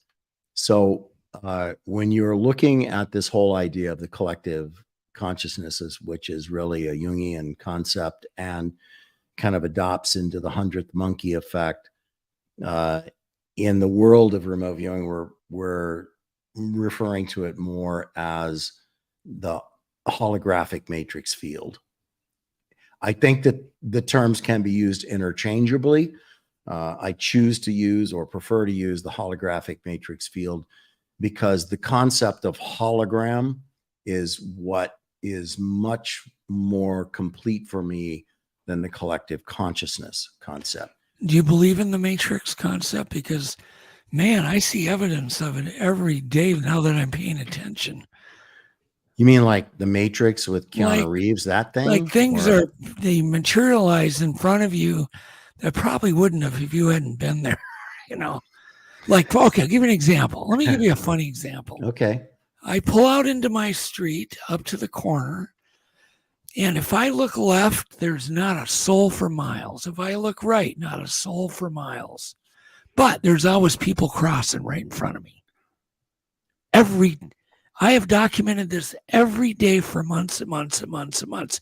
But yet, there's no way, because there's nobody. You can look, you can see miles in both directions. There's not one walker, not one biker, not one dog walker. Why do they appear the moment I pull up to that intersection and I have to wait for them to cross? There's an example of a matrix I don't really possibility. I'm not sure that's an accurate representation of the. No, I realize, but it's maybe kind of this anecdotal proof to me to pay attention that there's something weird going on here. Because this doesn't happen. This isn't like a one-day thing. This has been going on for months and months and months since I started paying attention to it. Let me suggest a different understanding of this. Okay. A holographic matrix field, as was first posited by Itzhak Bentov and then beyond to so many others, is the idea that energy is everything, and therefore everything is energy, and that means that everything can be expressed as waveform on some level. We know from a quantum mechanical perspective in physics that nothing is solid. There's a 99.9% space in everything, right? Yeah. Okay. So what is that 99.9% space filled with? It's filled with the waveform expression of things. And when you go into quantum mechanical particle wave theory, and I'm doing this really fast and I apologize, but particle wave theory has to do with this. When we observe when we observe, and that in physics means measure. Okay. That's how that means. When we observe a waveform expression of something, it coalesces into a particle in position. We observe that it's measured, position 1. When we stop measuring or observing, it decoheres into waveform again, It decoheres back into waveform. The next time it is measured, it coalesces again back into another position, and we call that position 2. Now, in particle wave theory, here's what we know: that from Position 1 to position 2, Newtonian physics would suggest that the waveform traveled the shortest possible path from 1 to 2. From quantum mechanical perspectives on this, and what would have everything to do with this whole idea of collective consciousness or holographic matrix field, is this. We know, or we posit, that waveform travels not from 1 to 2, but by every possible path. Think about that for a minute. All simultaneously. Every possible path. That means that it is omnipresent, right? It's omnipresent. It's not going from there to here. It's already there. You're just observing or measuring, and it's in position 3 or position 4 or position 134 or 5054. That is what it is, already there. So if everything is energy and energy is everything, and everything can be expressed in a waveform at some level, it means that the history of everything, the knowledge of everything, the awareness of everything, the intellect of everything, the thoughts, the language, the voice, the ideas, the possibilities, the promise, everything exists in waveform on some level. And that means that it is holographic. Why? Because it exists omnipresently, omnidirectionally. It is omnipotent, omniscient, right? Omnipresent. It is eternal because it cannot be destroyed. That to me is what, when you start talking about collective consciousness, that's what you're talking about. Collective consciousness to me means the planet, which Bentoff again talks about the electrostatic fields, the condenser of the planet, you know, from the negative ionic charge on the surface of the planet to 85 kilometers out in the ionosphere. And, you know, there's a positive ionic charge that forms a perfect capacitor, meaning that all of the waveform expressions of everything, man-made or not, is contained within that containment field. Yeah. It's there. But we know that that's just one aspect of it, because if it's omnipotent, omniscient, omnipresent, if it is truly those things, if our ability to tap into that, if we ourselves are that, at this waveform expression of ourselves, you understand the beauty of that concept. It means that you and I are omnipotent, omniscient, omnipresent.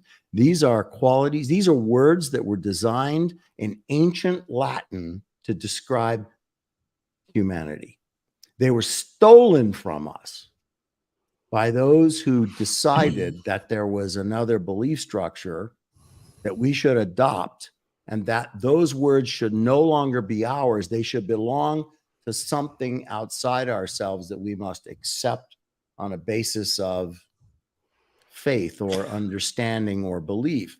But Well, the how can a words were person- originally well, how used can to a- describe the potential and the possibility of humanity. Well, how can people take advantage of the potential of collective consciousness to be more inventive, to be, how can they tap into it? Because, Well, I as think you know, first you damn have well, to- most people go about their day and don't tap Yeah. into anything.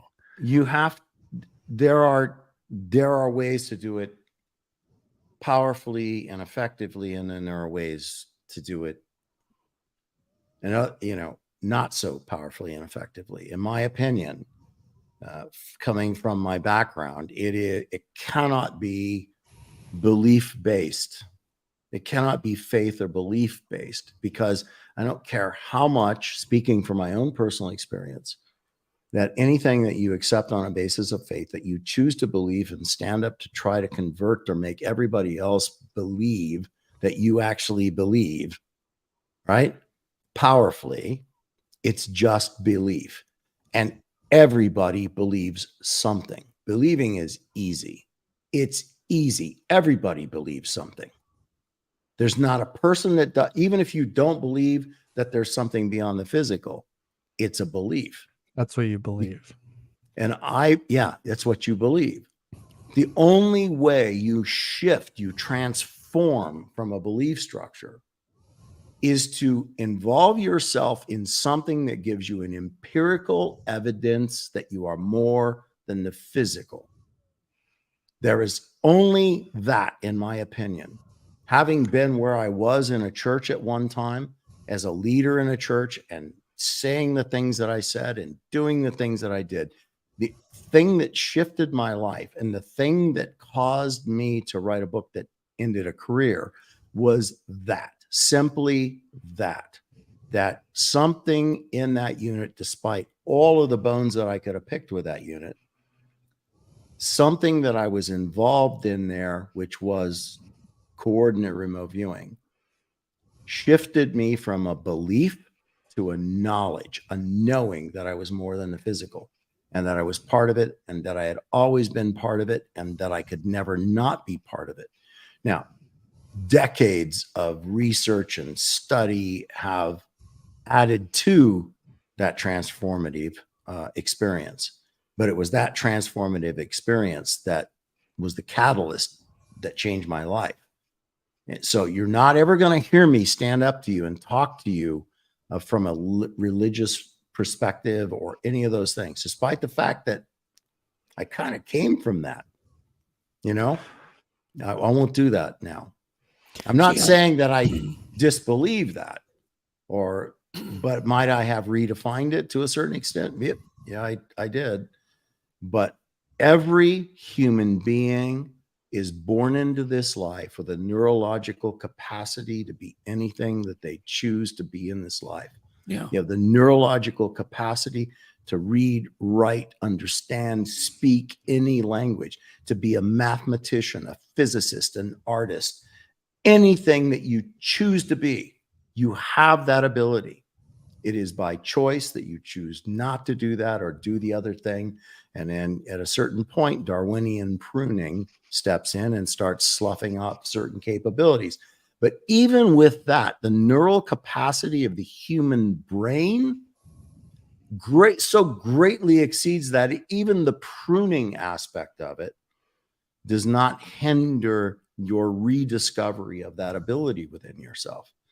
But still, people just choose not to rediscover it, or choose not to go through the steps of trying to understand what that voice is within themselves. There's a question. This comes from a PhD, and I have no idea. Stared at goats, you mean? It was goats. Yeah, that's how I remember. That was a book written by a guy who claimed to have written the book, who actually didn't write the book.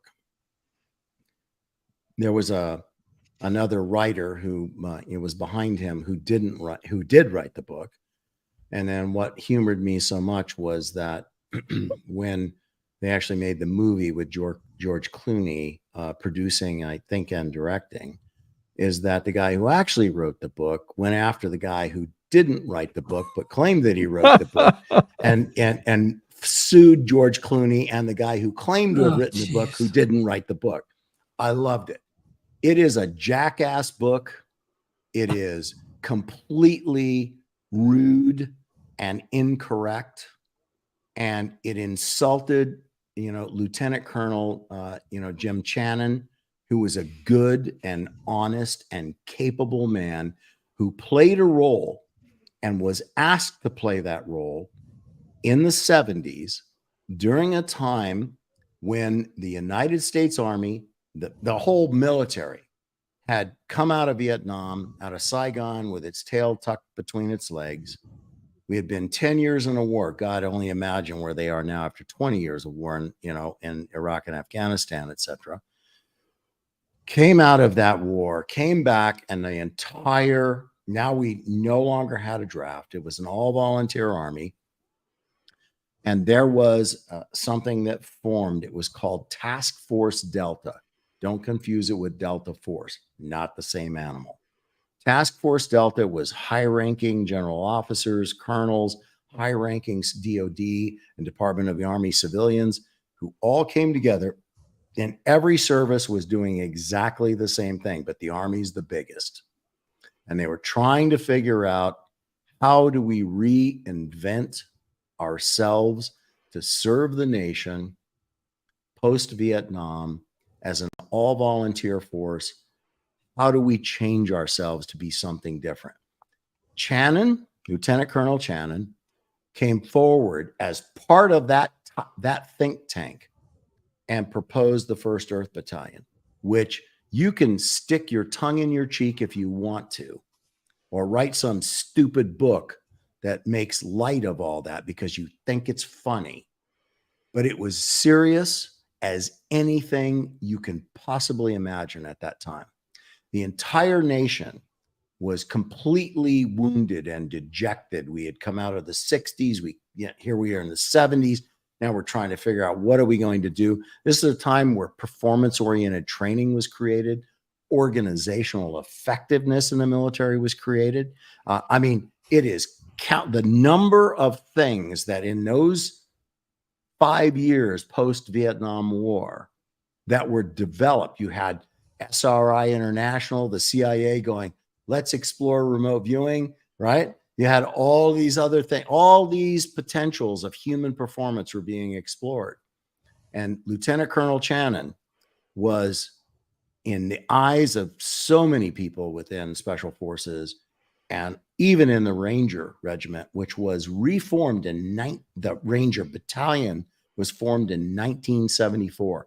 And the first time I ever saw a 1st Earth Battalion manual was in 1st Ranger Battalion in Savannah, Georgia in 1983. That's when I saw that, right after Grenada. That's when I saw that. So the fact that these guys that wrote this, true, gonzo journalism, these guys that wrote this book, and I would say this straight to their face, it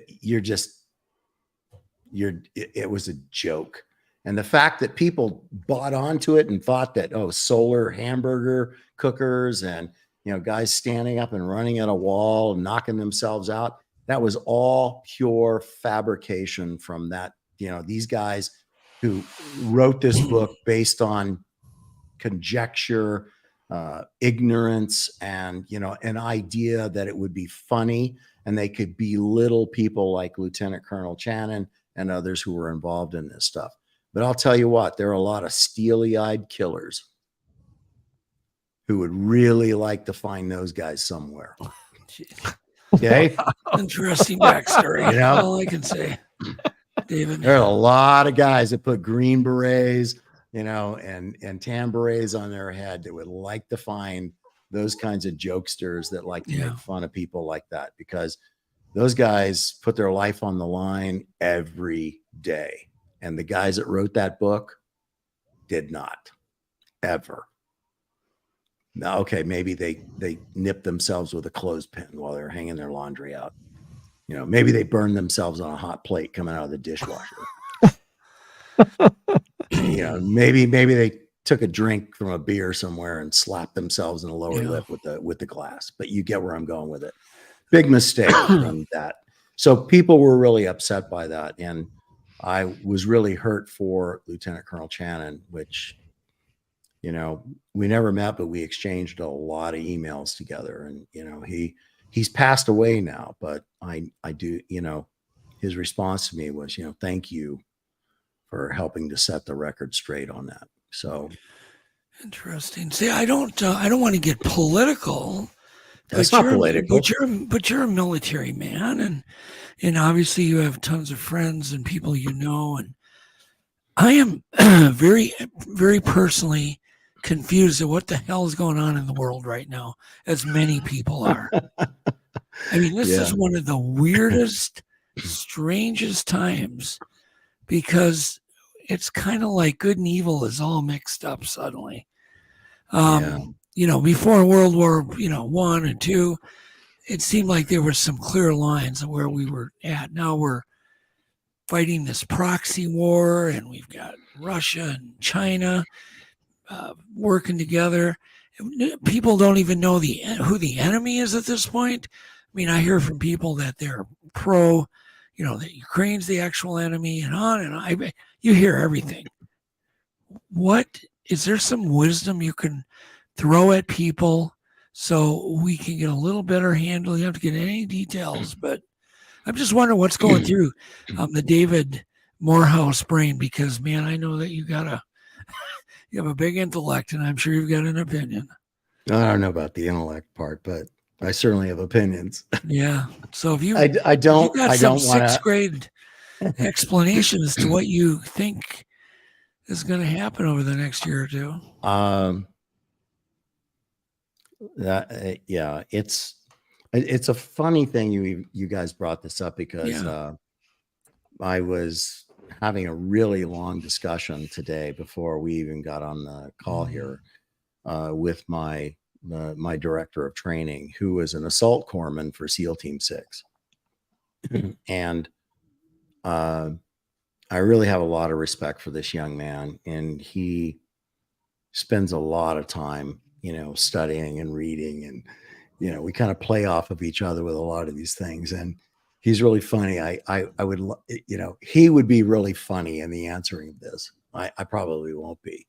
In fact, humor is not my strong suit, but where I am with this is look, the first thing that we have to be concerned about right now is taking care of ourselves and our families. We have to take care of our country. And we have to start taking a stand. I'm not going to tell you whether what I believe or what you believe is right or wrong. I'm going to say that you have to be willing to do two things. One, dialogue with dissenting opinions, and two, form or reform your opinions and never be silent, because being silent is in and of itself a statement. You understand that, right? Oh God, yes. To say nothing, to not honor that still small voice inside you because it's there, that in and of itself is a statement. If you disagree, then you need to vocalize that. If you agree, vocalize that, but be honest and open and kind, and don't try to shut the other down. Allow the dissenting opinion to be articulated, because what's happened now is we have free speech, but we don't have a right to speak. We cannot be heard. At least in the United States, we have free speech, but we do not have a right to be heard. If somebody doesn't agree with somebody else now, that person the other person breaks out a megaphone and sticks it in your face 6 inches away and blasts away at you to try to shut you down because you can't speak. We should all be able to speak, and we should all be able to say what we believe and why we believe it and how we believe it, with kindness and understanding of the other. It is what we were founded upon. What is happening in the world today right now is there is a new Cold War. There's a new arms race. I believe, based on what I know, can rest assured that your country, if you are Americans, is ahead in that. I mean, thank goodness, we have never. Okay. We have never. Check. We have never, stepped back, and despite what one administration over another would say, there are those that work in these special access programs that are maybe civilians, or maybe they are officers or enlisted in DOD or something else. They have never stepped back from that. They always understand that there is a potential for an armed adversary to attempt to control the world. And if you ever doubt that for a moment, then you need to do some study on what it means to be, on what tyranny and dictatorships and, authoritarian regimes look like, sound like, and feel like, because don't ever for a moment think that we now exist in some Valhalla or some rather peaceful utopian society where, our culture is going to be precisely what we want it to be. It isn't. So we need to, as a country, come to an understanding that we are all entitled to a voice, that we are all entitled to a fair exchange of ideas and a fair exchange of interpretations of ideas and of our heart and of our desires for our country. And it may not be what we all agree upon, but we have to be willing to allow ourselves to agree upon it. Right. I mean, to have the dialogue. There's no right? unity right now. There's none. And there has to be, because if there isn't, you need to understand. Everyone needs to understand that predators circle, and they love the fact that there is no unity. Yeah. They love it. It is exactly what they hope for. And if you actually want to go back to the theory and the writings of the things that have established the principal opponents to our nation and to what our nation is, it is precisely one of the objectives in those theories and those ideologies. Yeah. And we are allowing it to exist. And we are the only ones that can make it not exist anymore. Yeah. And you have to be willing to do that. You have to be willing to, at least on some level, agree to get along. Yeah, So, absolutely. I mean, it's time to start, locking arms with people. Yeah. Even if they offend your particular outlook in some way, you have to be willing to listen to them, and they have to be willing to listen to you. It is not a one-sided, let me scream louder than you perspective. And we also have to understand that absolutism, particularly historical absolutism, is just like it's the stupidest, most ignorant thing that any of us can jump upon because, and beat the drum for, because absolutism is like scientism. It's like a religiosism. It's like any of these things. It states quite clearly that my version of the world is the only version. Yeah, there's two sides to everything. Always. But to get this conversation a little bit back on track, I'm not trying to interrupt you, David. I could talk to you in private. We need to do like a 20-hour podcast. You need that much time. I'm game. Yeah. And I'd love to do that sometime. What do you sense is coming in generalities? Do you sense that the lights are going out in America? The power's going to go out? I mean, I hear weird stuff every day. I'm hearing troops might be going to Poland right now. I'm hearing, Chinese and Russian ships are pulling up to the Alaskan coast. I'm here, every day you hear something really weird and scary if you're listening. So you think maybe we're just in a Cold War? Yeah, I said that. I know. A bit of, Is it going to stay cold? Has come back. I guess is my question. Do you think the Cold War has come back? But, and I don't mean to say this as a negative. It could be perceived as a negative for some people. I don't mean to say it that way. The potential opponents in this particular case are not all that they are made out to be. Yeah. It does not mean stick your head in the sand and think it will all be okay. And I've just said to you that, there are components of our government and of our military who have made very, very sure that that is not going to happen.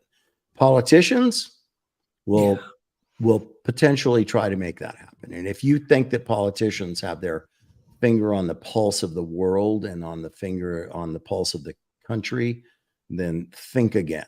If that's what you think, you should do something else in this life. But they don't. But others are there who will not ever give up, the vigilance that's required to make sure that we know what's happening in the world and that we are keeping our technological edge in the world. Look, there's not another country, despite where we are right now on this planet, there's not another country that has the ultimate technological, industrial, and financial base to do what we do. And we have never stopped. We have never stopped. We have stuff that we've been working on for 60 years that they're just now thinking about. And it is where we are with this. And I mean, it won't. And I think you should take comfort in that and pride in that. That's and you nice should to hear. shore up and support and thank them for that, that they did not, that these systems, that these programs, whatever they may have been, without getting into specifics, that they didn't just succumb, to political whim or, this is more important than that or that more than this now. Understand that that's there. You have a powerful protective base behind you. Honor that. And then do the serious work of just mending the polarity of the people in this nation and trying to find a way to bring ourselves back without trying to constantly say that my perspective is right and yours is wrong. And if if you try to speak your truth as you see it, I'm just going to scream at you and prevent you from being able to do it. It's just it's like childish to do that. It's so stupid because God, we have 90%. I don't care who it is. 90% of everything we actually all think is the same. We all have the same needs. We all love our kids. We need a warm place to sleep in the wintertime. We like food. We like to have abundant food. You know what I mean? Nobody wants to be hurt and spit at. We all want the same damn thing. So those are words of wisdom, David. That's nice you said that. And we all want, we all want to live prosperous, happy lives. Yes, of But there course. is evil in this world. Yeah, there is. And I'm not going to say that, that it falls into China or to Russia or anything like that. But I'm just saying that there is evil in this world. It exists. Yeah. And it comes, unfortunately, in totalitarian regimes, it becomes manifest in the ideology that's put forward by a single individual. Is that what has motivated you to devote so much of your life to the military and your special knowledge? I don't want to cry. I wish I could say it was that simple. I became what I became for several reasons. One, because I had a grandfather who was a colonel of infantry who fought in World War I, who died before I ever was even born, but who fathered, 3 boys. My father became an Army officer who fought in World War II and the Korean War. It put 24 years in, and he inspired me to become an Army officer. My uncle, my father's brother, who was a Marine who charged the beaches at Iwo Jima and thank God stayed alive. And my father's third brother had a heart murmur and couldn't do it. But what he did was he fought in the U.S.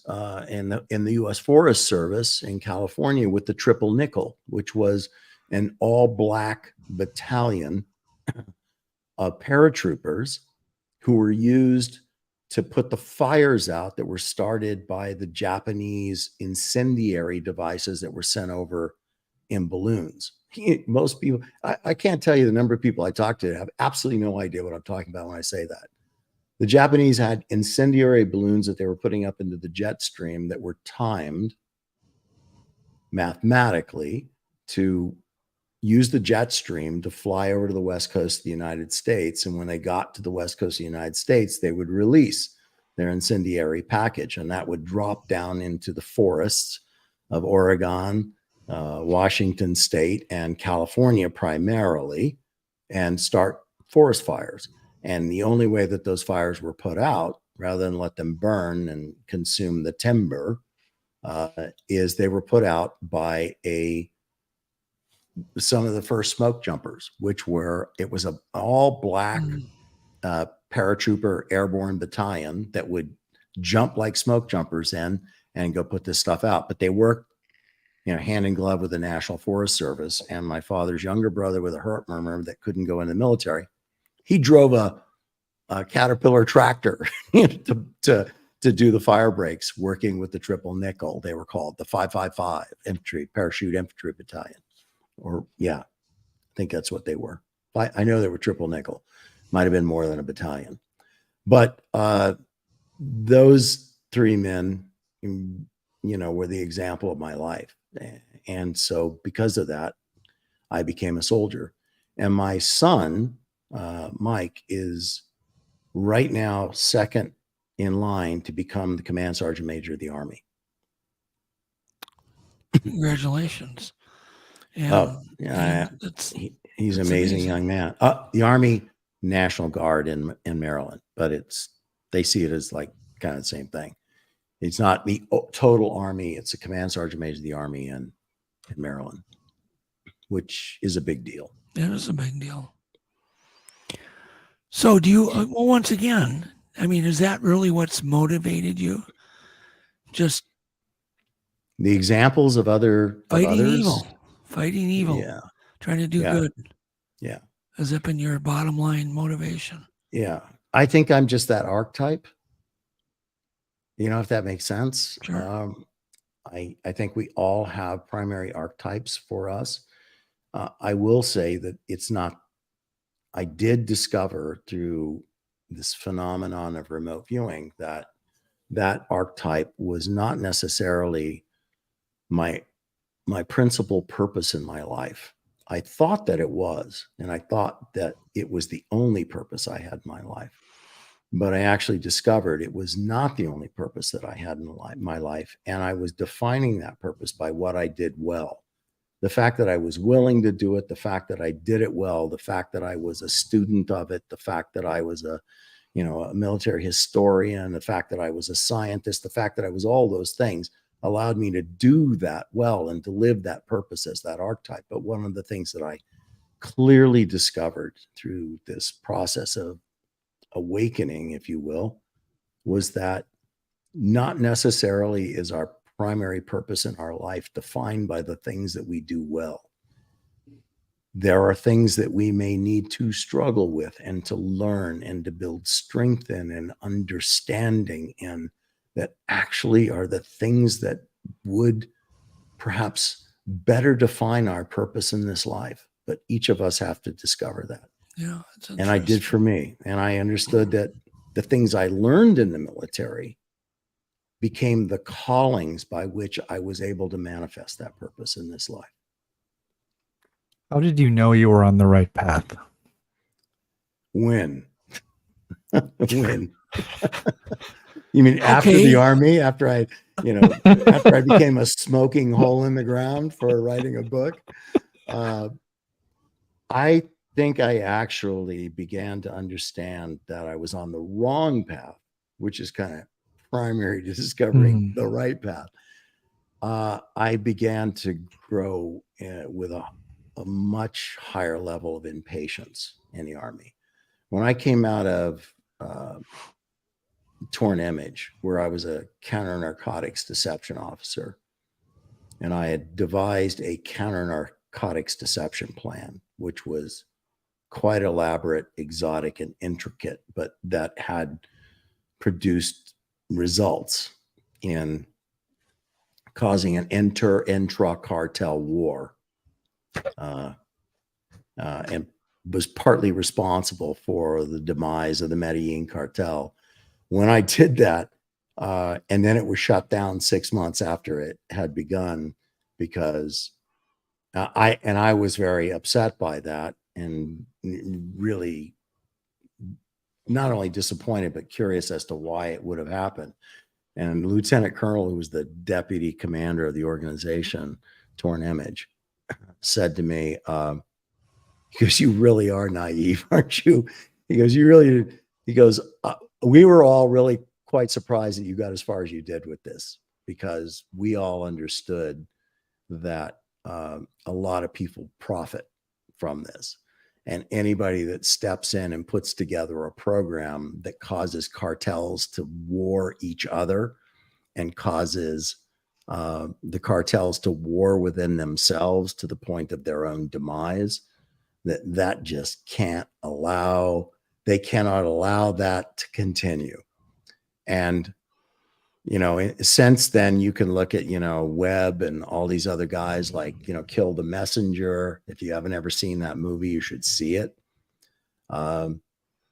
James Webb. These were all truisms that were occurring, you know, as a part of that time frame. Or even, you know, the Tom Cruise movie where he's Barry Seals, you know, in Mena, Arkansas, you know, Made in America, I think the movie is. Watch those if you haven't watched them, because those were, they're told accurately for the most part about the things that happened during those times, but you should watch those things because it paints the picture of what was going on there. And it also gives you very, very good evidence, you know, in the dramatic telling of those stories about what was actually happening during that time, and how you know, the movement of drugs into the country to be used against people of color was effective. And it wasn't just targeting people of color. The crack was, but just bringing, you know, cocaine into the country. Too many people in decision-making capacities were people that were profiting on some level from it. You should be aware of that, and you should be aware of the names that are mentioned and the organizations that are mentioned, and you should take note of that. It doesn't mean be afraid of it. It means just take note of it. Okay. All the people involved then are dead now for the most part. Is remote viewing still happening on any level at all? Or is it just completely secret and you wouldn't even have any idea? In the government or Yeah, the government. I am pretty sure, although I know that my former colleagues will all say, oh, no, it's done. But they still have security clearances and they're trying to protect those. So they'll say anything that they have to say to protect those. Yeah. I'm going to tell you that I think it would be a preposterous notion to assume that anything that had the millions of dollars spent on it, that remote viewing did, and the track record that it has of just holding its own amongst all of the other intelligence collection methodologies. And in today, even more than it was back in the 80s and the 90s. Yeah, it would be more perfected. Well, it's that, and it's also that all source intelligence taskings are much more just the rule of the day. Back then, you had analysts that might pick this or pick that or pick this or pick these two and leave those three alone. But now all source intelligence taskings are kind of the rule. So they will go out and task everybody to see what comes back. Why?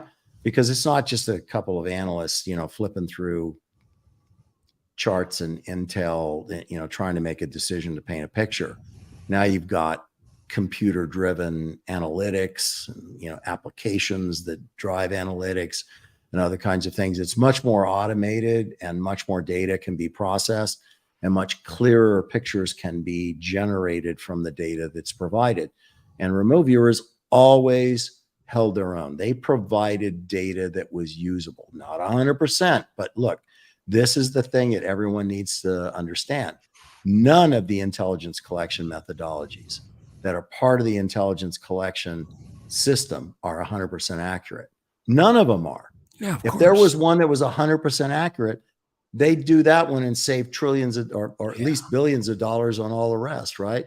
Nope, we got all our eggs in this one because it's 100% accurate. Why do we need something else? No, they all, you know, they're good and bad. And some of the particularly funny ones that are really bad, historically really bad.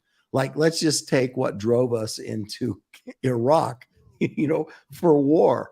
What was it? Human intelligence, human, and the analysis of human. And you might say, yeah, well, it was bad and corrupted because there was an agenda driving the analysis. That may be, but that's also kind of speculation in and of itself. Did you fight back? Did you fight back on hidden agendas at times when you were actively doing this? Did you ever suspect hidden agendas? As a remote viewer? Yeah. Yeah. I mean, when you do it enough, and I remember I was only there 3 years, but it doesn't take long to where you kind of get a sense for if you're doing something, does this seem to have meaning? Is there purchase here, or does this seem to be something that's kind of warped and convoluted? And what kind of contributes to that is the fact that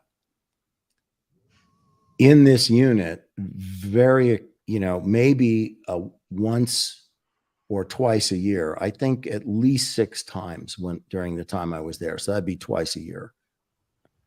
Something happened where Fern and or somebody else from the DIA working with Fern Gavin, the GS-15 program manager, would come in and they would spend a good part of the night shredding documents out of the safes. That used to really upset us when we would come in the morning and see 10 or 12 burn bags stacked up against the wall, waiting for the truck to come to pick up the burn bags and take them and incinerate them. These were documents that were historical documents that were historical remote viewing sessions.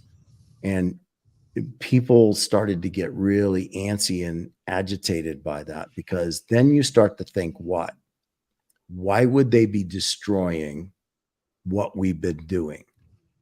Unless what we've been doing was illegal. Like maybe they had us spying on politicians that are part of our own legislature, or part of our own executive branch. You didn't always know what your target was. You never know what your target is. Oh, yeah. At least when you start. Right. It's always blind. Yeah. And you may not, you may get feedback down the road if they keep sending you back, flight 803 over Lockerbie, right? That they kept sending back, or Cal 007 back and back and back and back, because they kept trying to narrow,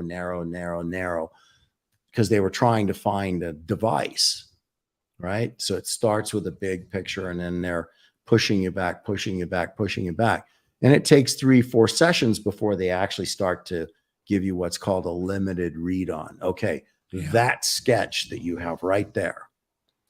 Next target, here are the new coordinates. That's where you start. I want to know about that. So you go back to that.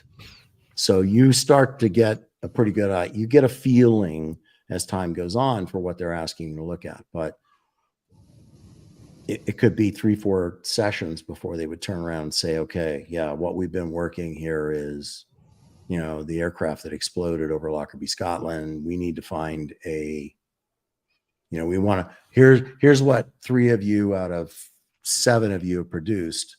We want all of you to go back now and look at this box thing that looks like, that we want you all to go back and look at this.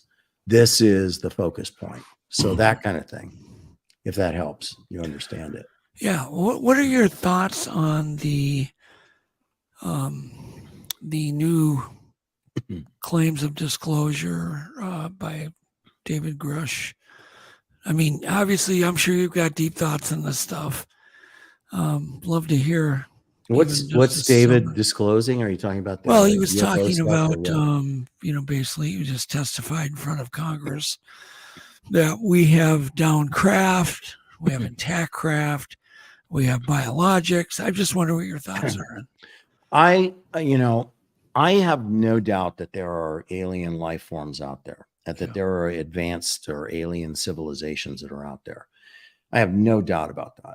I have no doubt about it whatsoever. I think you would be a motley fool to turn around and think that from scientifically, mathematically, logically, realistically, to turn around and think that we're the only thing that's evolved into something like ourselves, not only just in our, in our galaxy, but to think that we're the only thing that's become what we are in our universe. That to me is just the narrowest of thinking.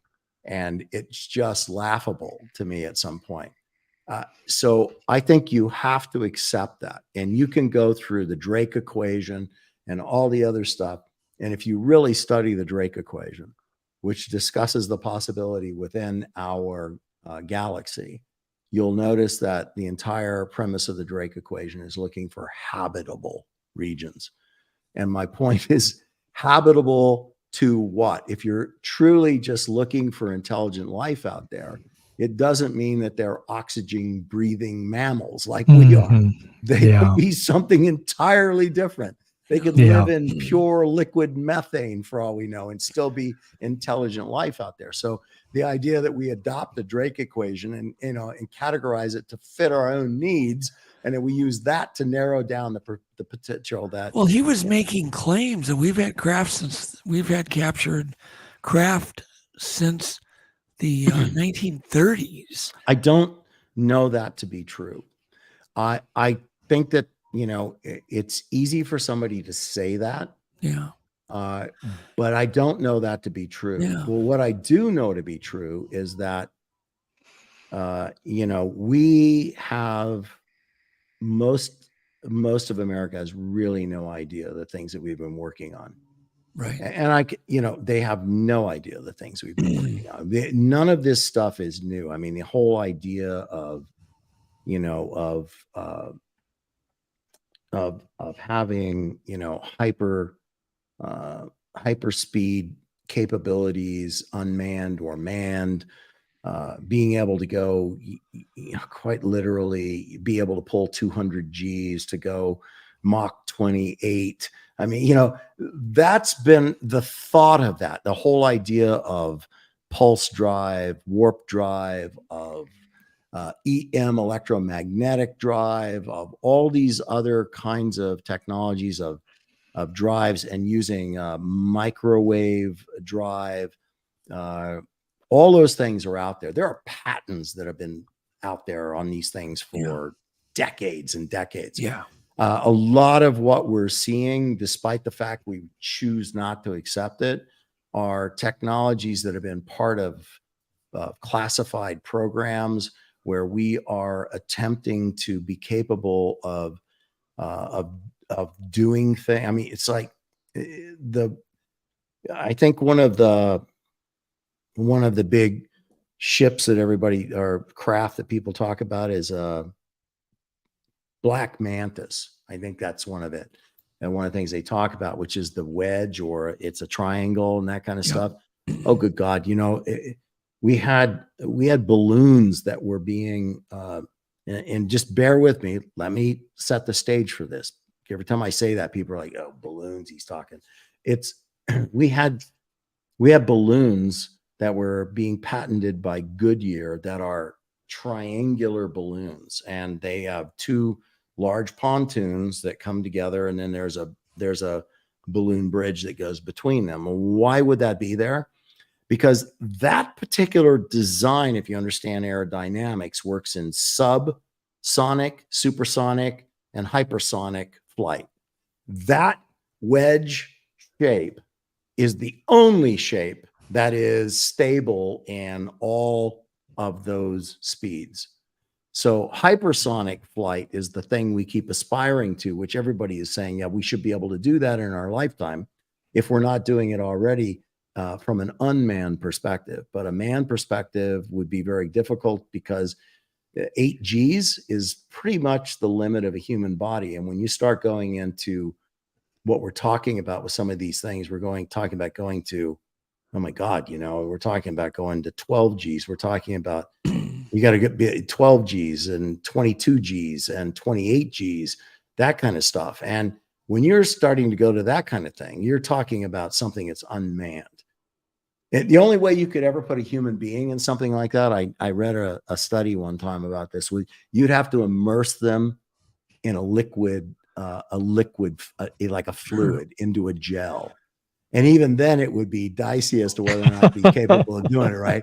Well, I don't look, I don't think anybody anymore doesn't think we're not being visited. We're doing all that. We're that flying life that doesn't stuff. exist. But what about the latest revelation that we have multiple crafts in our possession?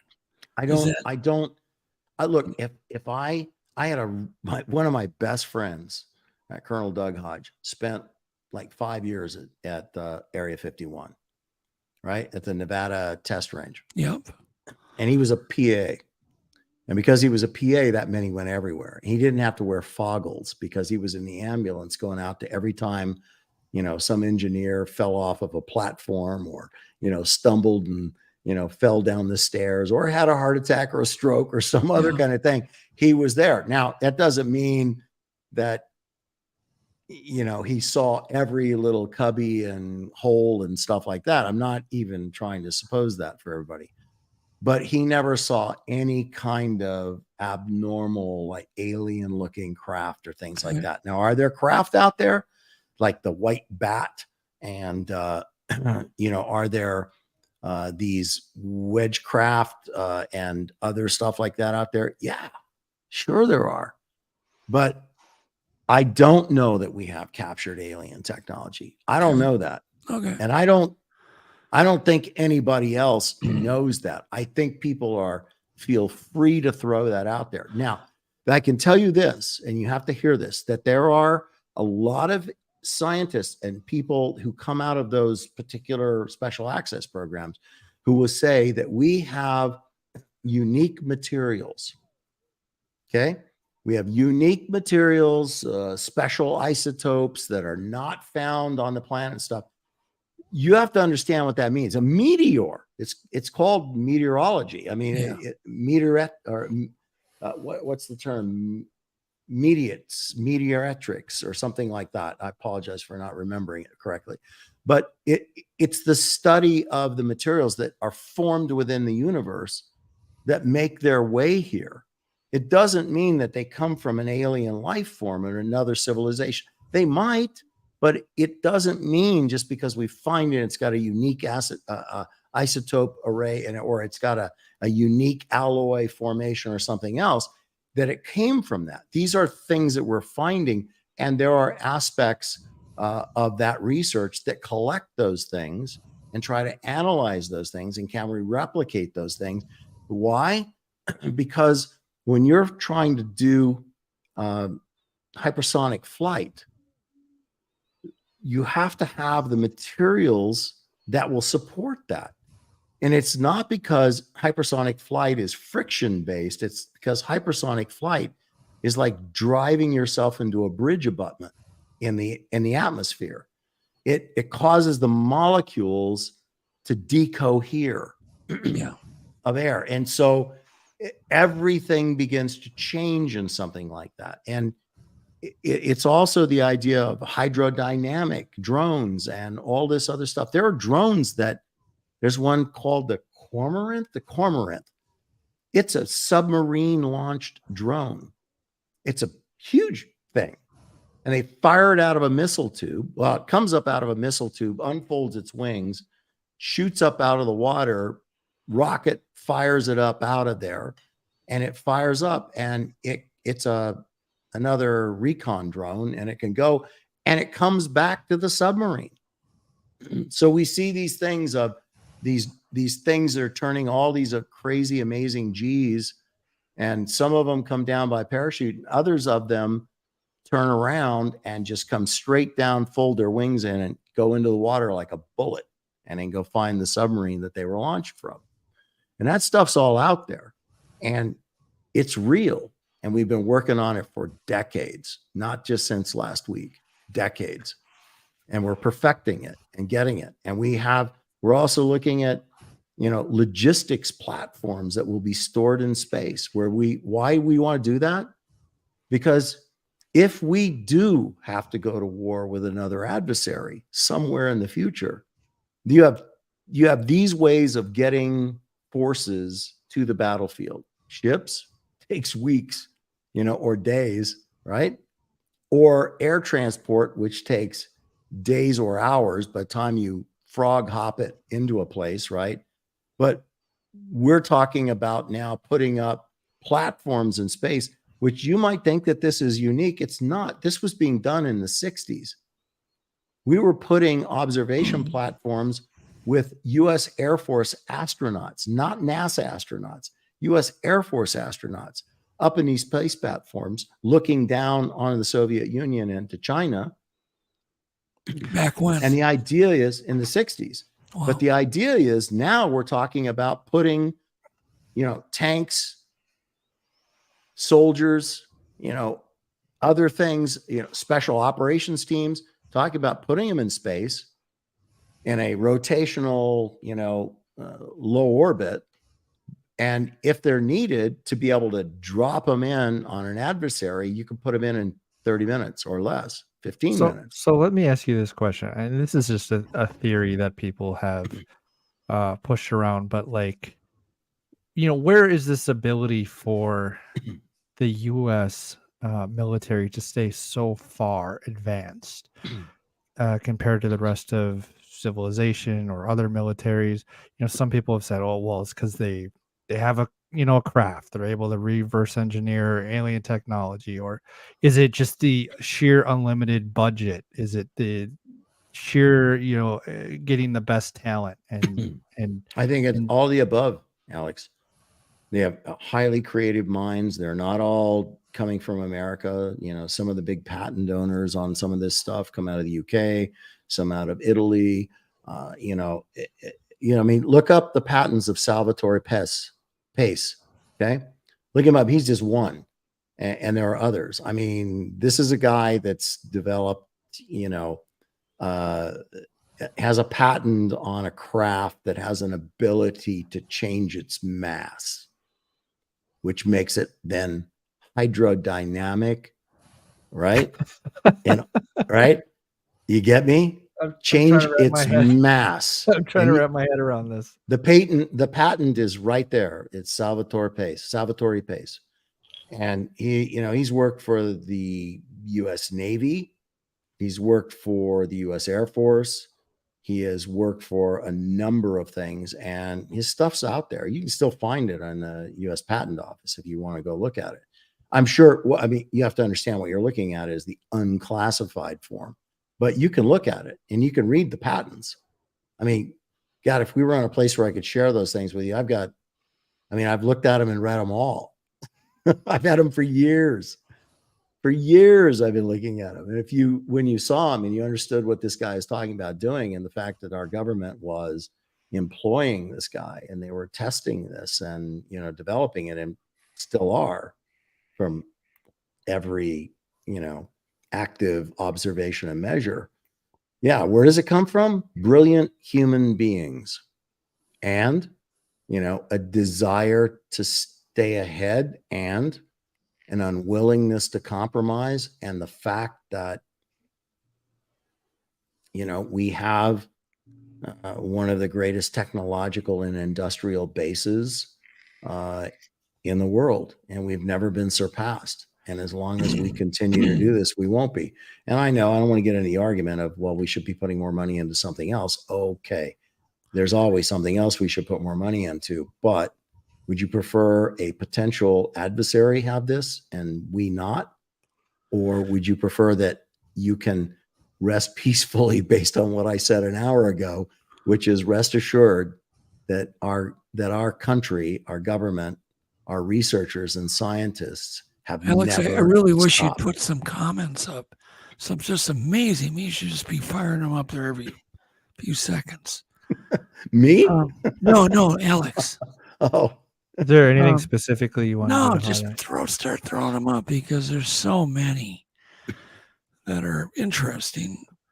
Do you mind talking about things, insider information that you get or have, or does that bother you to talk about? No, I'll talk about anything that I know something about. Yeah, right.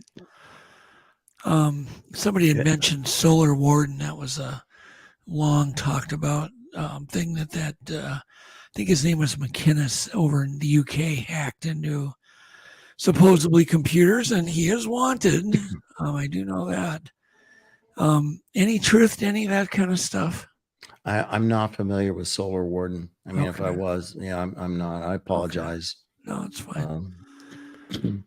What do you think of this idea? I've heard this. I know there's no aliens.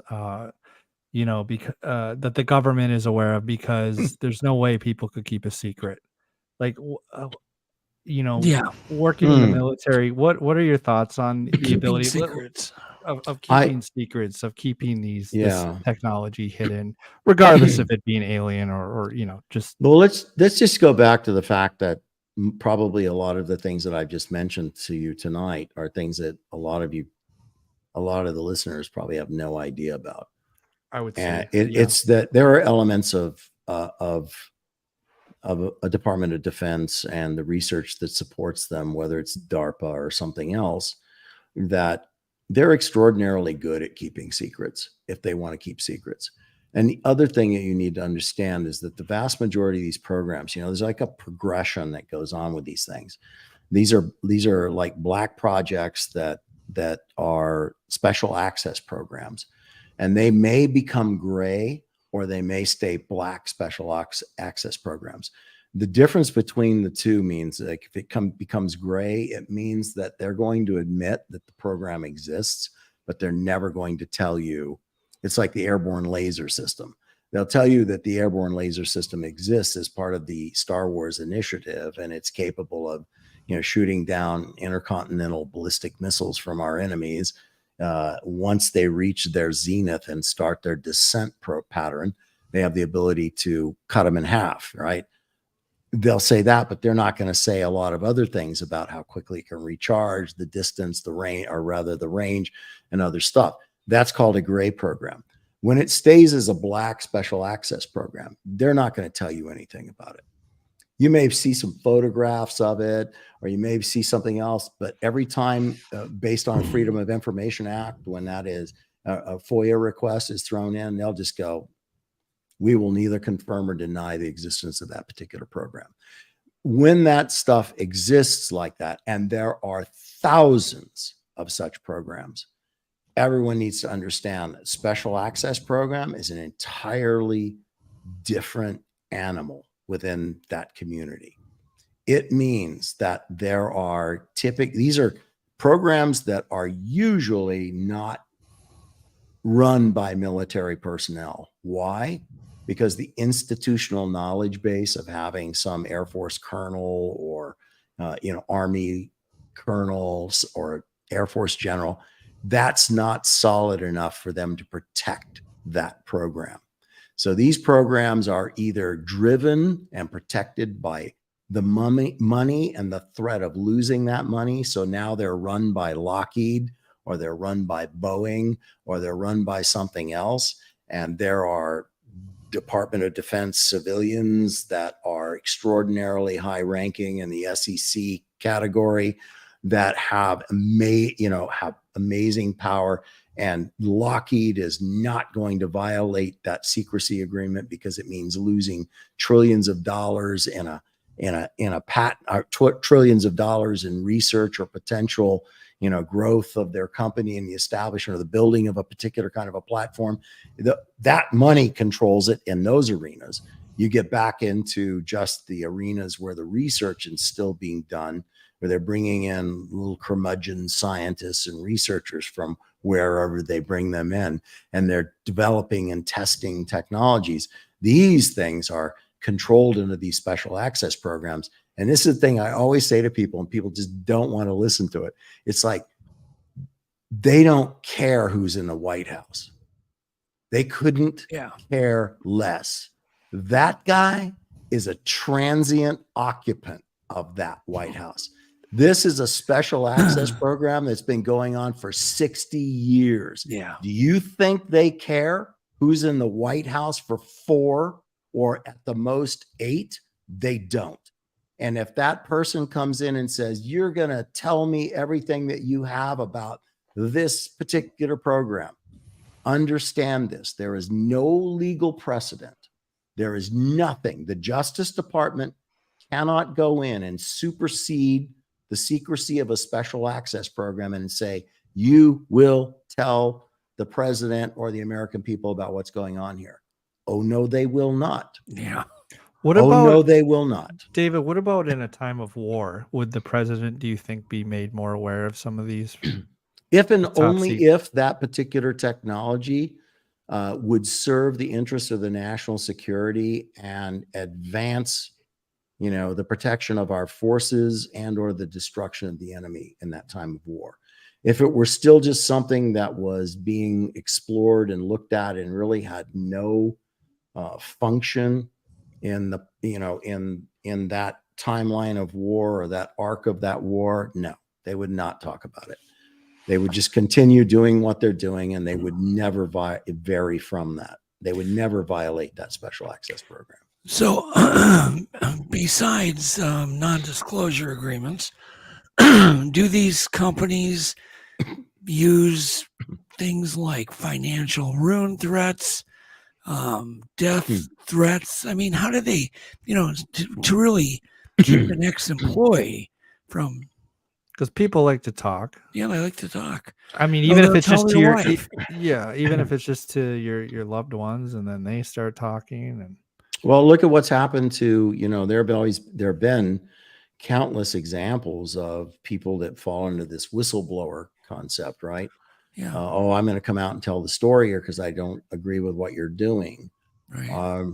There are supposed to be inherent protections in being a whistleblower, but the protection in being a whistleblower is only predicated upon whether or not those who are going to judge you agree that your whistleblowing is a legitimate thing that is being done so that you're acting in accordance of the betterment of the United States and not, you know, and the people of the United States, and in accordance with the Constitution, and not that you are just blowing a whistle because you disagree with what's being done and you're trying to say that it's in violation of the Constitution of the United States. It may well be. The point I'm making here is how you will be judged and the punishment that will ensue is predicated upon your ability and or your lawyer's ability to make your case, right, to those who are going to sit in judgment of you. And it's a difficult case to make. So if you're a person that, let's say, comes out of Lockheed and you're aware of a technology and you're seeing people talk about something online or on television, and you know the truth about that particular technology, and you just decide that you're going to tell that technology because you feel that the people should be aware of that technology. And you've got to understand what will happen if you do that, and it exposes something that the judges are going to look at that and go, you have now weakened the national security of the United States. You have given potential adversaries, real or perceived, technology that we did not want them to have. How will they destroy you? They will destroy your reputation. First of all, they will terminate you. They will destroy your reputation in the press. And thirdly, they will destroy you financially, because guess what? Lockheed is not going to come to your defense. They're not going to hire a lawyer for you, because Lockheed's looking at, this is just a hypothetical, okay, everybody? Lockheed is looking at, you know, $8 trillion in the next 5 years, shall we say, and you're just the person that decided to put that all in jeopardy for them. So you're on your own. And the U.S. Justice Department, that's how they break you, is they come after you and they will financially destroy you, because they will fight as long as it takes to destroy you and put you in prison, if that's what they want to do. You, how much money does some Lockheed engineer have to fight the United States Department of Justice. Yeah, get through a year, maybe if you're independently wealthy because you married a rich wife. I mean, come on. That's what happens. They don't have to make a threat. If you have two brain cells to put together, you pretty much have to understand that that's the path you have chosen to walk. You're like the Buddhist monk in Vietnam that poured gasoline over himself and set himself on fire, because that's what's going to happen to you. They're going to burn you down to your boot tops. And that's what they're going to do. Because why? Because from their perspective, and we must appreciate this, rightly or wrongly, overzealous or not, from their perspective, you will have endangered the national security of the United States. And I don't think that they just throw that out flippantly. I think that they probably did on multiple occasions in the global war on terror. But I do not believe in what we're talking about right here, that would be considered a flippant use of that definition, because you would be giving potential adversaries who right now are devoting and dedicating research and money to try to catch up to us in these technologies. So that's just my hang somewhat on one knowledgeable. second. Deborah Evan asked, who is the judgers? Do you know what that is, Alex? What that refers to? It'll be whatever court the Department of Justice chooses to try you in. And they have different, this will be a federal court. They will charge you with a federal crime. This won't be some local thing. It'll be a federal crime. You'll be in a federal court. Yeah. And if you in a federal court, now it's all up to them, and they don't like to lose. And so because they don't like to lose, it means that you're going to have one lawyer sitting there next to you, unless you're independently wealthy. And they're going to have 8 sitting at their table. Yeah. And they're not going to quit. And they're going to pull, they're going to destroy you, because in their opinion, you will have jeopardized the truth as they see it. And again, these are one of these things that we as citizens of this country need to understand. We may disagree with that, but we need to understand what motivates that. And we need to be willing to understand that if you're going to be somebody that tries to step forward and tell the truth about something that you've been told you cannot tell the truth about, that there will be consequences, and you cannot whine about those consequences. They will be rapid, and they will be severe, and they will be there. And I go right back to my original statement. If you think that you're protected under the Whistleblower Act, that only goes so far. The Whistleblower Act was there for you to bring forward to the American public wrongdoing. Right. Your idea, your opinion, your analysis of what's wrong with that, like they shouldn't be able to keep that secret from the American people. I will tell you. You need to take a look at this interpretation. You need to take a look at this David Dredger guy that's come forward on these UFOs, because they're giving him full whistleblower protection under the law. It's because nothing that he's saying or nothing that he's doing is going to mean anything to the equation. Right. And people don't want to hear me say that, but I'm telling you, everybody getting their panties in a wad, pardon the expression, it's an old Ranger expression, getting their panties in a wad, thinking that suddenly somehow something's going to be revealed to you that's not been revealed to you in the past. It is not, folks. It's not. You have to hear what I'm saying to you. This is all stagecraft. Yeah.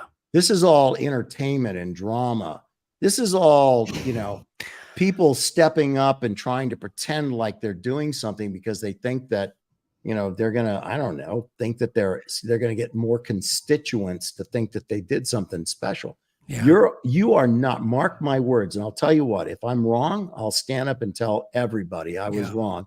Sure got that one wrong, but I've been here before. Yeah. And they are not going to tell you anything that you haven't already heard or is not already speculated upon. and all this crap that you keep hearing from people talking about leaked classified memorandums and all this other stuff that you've been hearing for the last 20 years. Yeah. It's all BS is what it is. So you think it's pretty much a distraction? Yeah, it's just, well, I don't know if it's a purposeful distraction or if it's just them turning around and going, well, this has enough attention now and enough people are asking questions. Are we going to start talking about classified programs that we have for the Space Force and for the U.S. Air Force or the U.S. Army? Or are we just going to pretend like, we know something about UFOs? Look, folks, listen. If there were alien visitors to this planet showing up in craft and doing other kinds of things, do you really think that the governments of the world would somehow be able to work in unison to keep that secret from you all? I mean, if there were aliens that were flying in, talking with, doing stuff with us, all they have to do is land on the White House lawn and knock on the door. All they have to do is show up at a Steelers game and step out and wave with 3 fingers. I mean, what do you really? I mean, come on. If they wanted to be known and be part of your life and be part of the direction of humanity, they would be. I don't doubt that they're there in some way, but what you're talking about in terms of things that you're from gun camera footage and stuff like that, all of that stuff is stuff that is part of what is being worked on in the military arsenal, either as intelligence, reconnaissance, surveillance drones, unmanned drones, manned craft, other things that deal with all the things I said: subsonic, supersonic, hypersonic flight, unmanned hypersonic flight. The fact that we have things that are already being planned within the next 5 years to be able to go Mach 28. Think on that. That's So tens of thousands of miles per hour. So you're saying a lot of these potential UFOs are, top secret military projects that are so advanced that they might as well be aliens.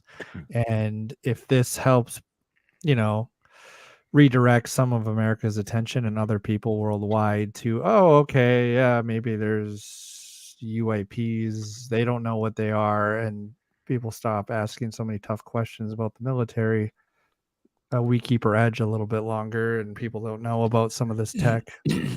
Yeah, Alex, I mean, look, I know that I come at people on this as a kind of a dual-pronged argument. I know that there are other civilizations. I do not doubt that from a mathematical, scientific, logical perspective. There are other civilizations. There are alien craft. There are all kinds of things that we don't explain, can't explain, etc. But there are also a great number of the things that we see, that we experience, that are out there, that we photograph, that we do other stuff. The fact that the captain of a naval carrier doesn't understand what's going on in terms of stuff that's maybe swarming around his carrier, or that a pilot in a fighter aircraft on his gun camera cannot explain what he's seeing in front of him aerodynamically or from a flight characteristic perspective. None of that says to me, just in and of itself, says to me like, oh, it's alien. No, because I know that there are technologies that are in development, in further development, that are either gray, that are remain black, or something else, that are out there that do meet those characteristics. They are out there. It's been there, and it's not been there since last week. It's been there for decades. That's what people don't grasp, because you have to roll your sleeves up and start doing the work to start to read and find and about some of this stuff. Look at things that deal with, hypersonic flight for manned and unmanned craft. Look at things like the EM drive, warp drive, pulse drive. Look at things that deal with what used to be called the Strategic Defense Initiative and is known now by a slightly different name, but people still apply Star Wars to it. Understand that that's still very real in what we're doing. Look at hypersonic missiles. Look at hypersonic cruise missiles. Look at anti-satellite missiles. Look at anti-satellite aircraft, anti-satellite weaponry. Start looking at this stuff and build for yourself a full understanding of what's out. Because what I'm telling you is not something that you need to have a top secret security clearance for. You can find this stuff if you want to go look for it. And if you'll go look for it, you'll see answers to these things that are out there. There are patents that have been filed out there in the US Patent Office for this kind of stuff, which is, if you look at the chain of events in the patent, you're going to see patent first filed by the Department of the Navy, patent then filed by Department of the Air Force, patent then filed by, this, by that, by this. You're going to see all that stuff. If you start really looking for the answers to these things, it's out there, folks. It's not. But again, it doesn't mean that Dave is standing here saying to you that there is not alien technology out there or around. But that alien technology, whatever it is, however it is not something that's going to be made known to you because of what? Yeah. Steve Greer did a documentary, or or claims that there was a leaked memo somewhere. Is the U.S. government and military secretly controlled by reptilians? No. If they are, we're in really deep crap, and I'm just going to row out in the middle of the Atlantic. You just said my favorite with one word. Can of tuna. Say, David, you just said my favorite word, crap. And on the word crap, we got to get out of here. It's 10:09. We're over an hour and 9 minutes. It's been a pleasure. Yes. It's been my pleasure. It's just, it can just go on and on. Talking to you. You're a deep person, David. Well, I'm humbled by that statement. You're a very deep person. You give very, on point answers, but you have literally no BS in you at all. None. You don't have you have no BS. I have friends that would probably disagree with that too, but that's okay. Well, hey, I would imagine over a Corona, when you're just, you're being non-serious. Different story. But when it comes to the military, you're a very serious guy. I would love to come back. I love being here with you guys. So you guys figure it out. I'd love to come back and look. Well, that's an honor. I can talk for 10, 15 hours. We can, if you tell me what we're going to talk about, I'll come back. I'll be better prepared next time. I'm willing. It's just fun to come because your opinions do matter. I mean, you come from an area that most of us only dream about. Yeah, it's backed with experience. And so we're just, I have a lot of experience in things I do. If you want to talk about raccoons, I might know more than you, maybe not. I don't know. But when it comes to this kind of stuff, I could just keep asking you questions. There's no end to it. Thank you. You guys are very kind, and so are your listeners. I really can you get his book up, Alex?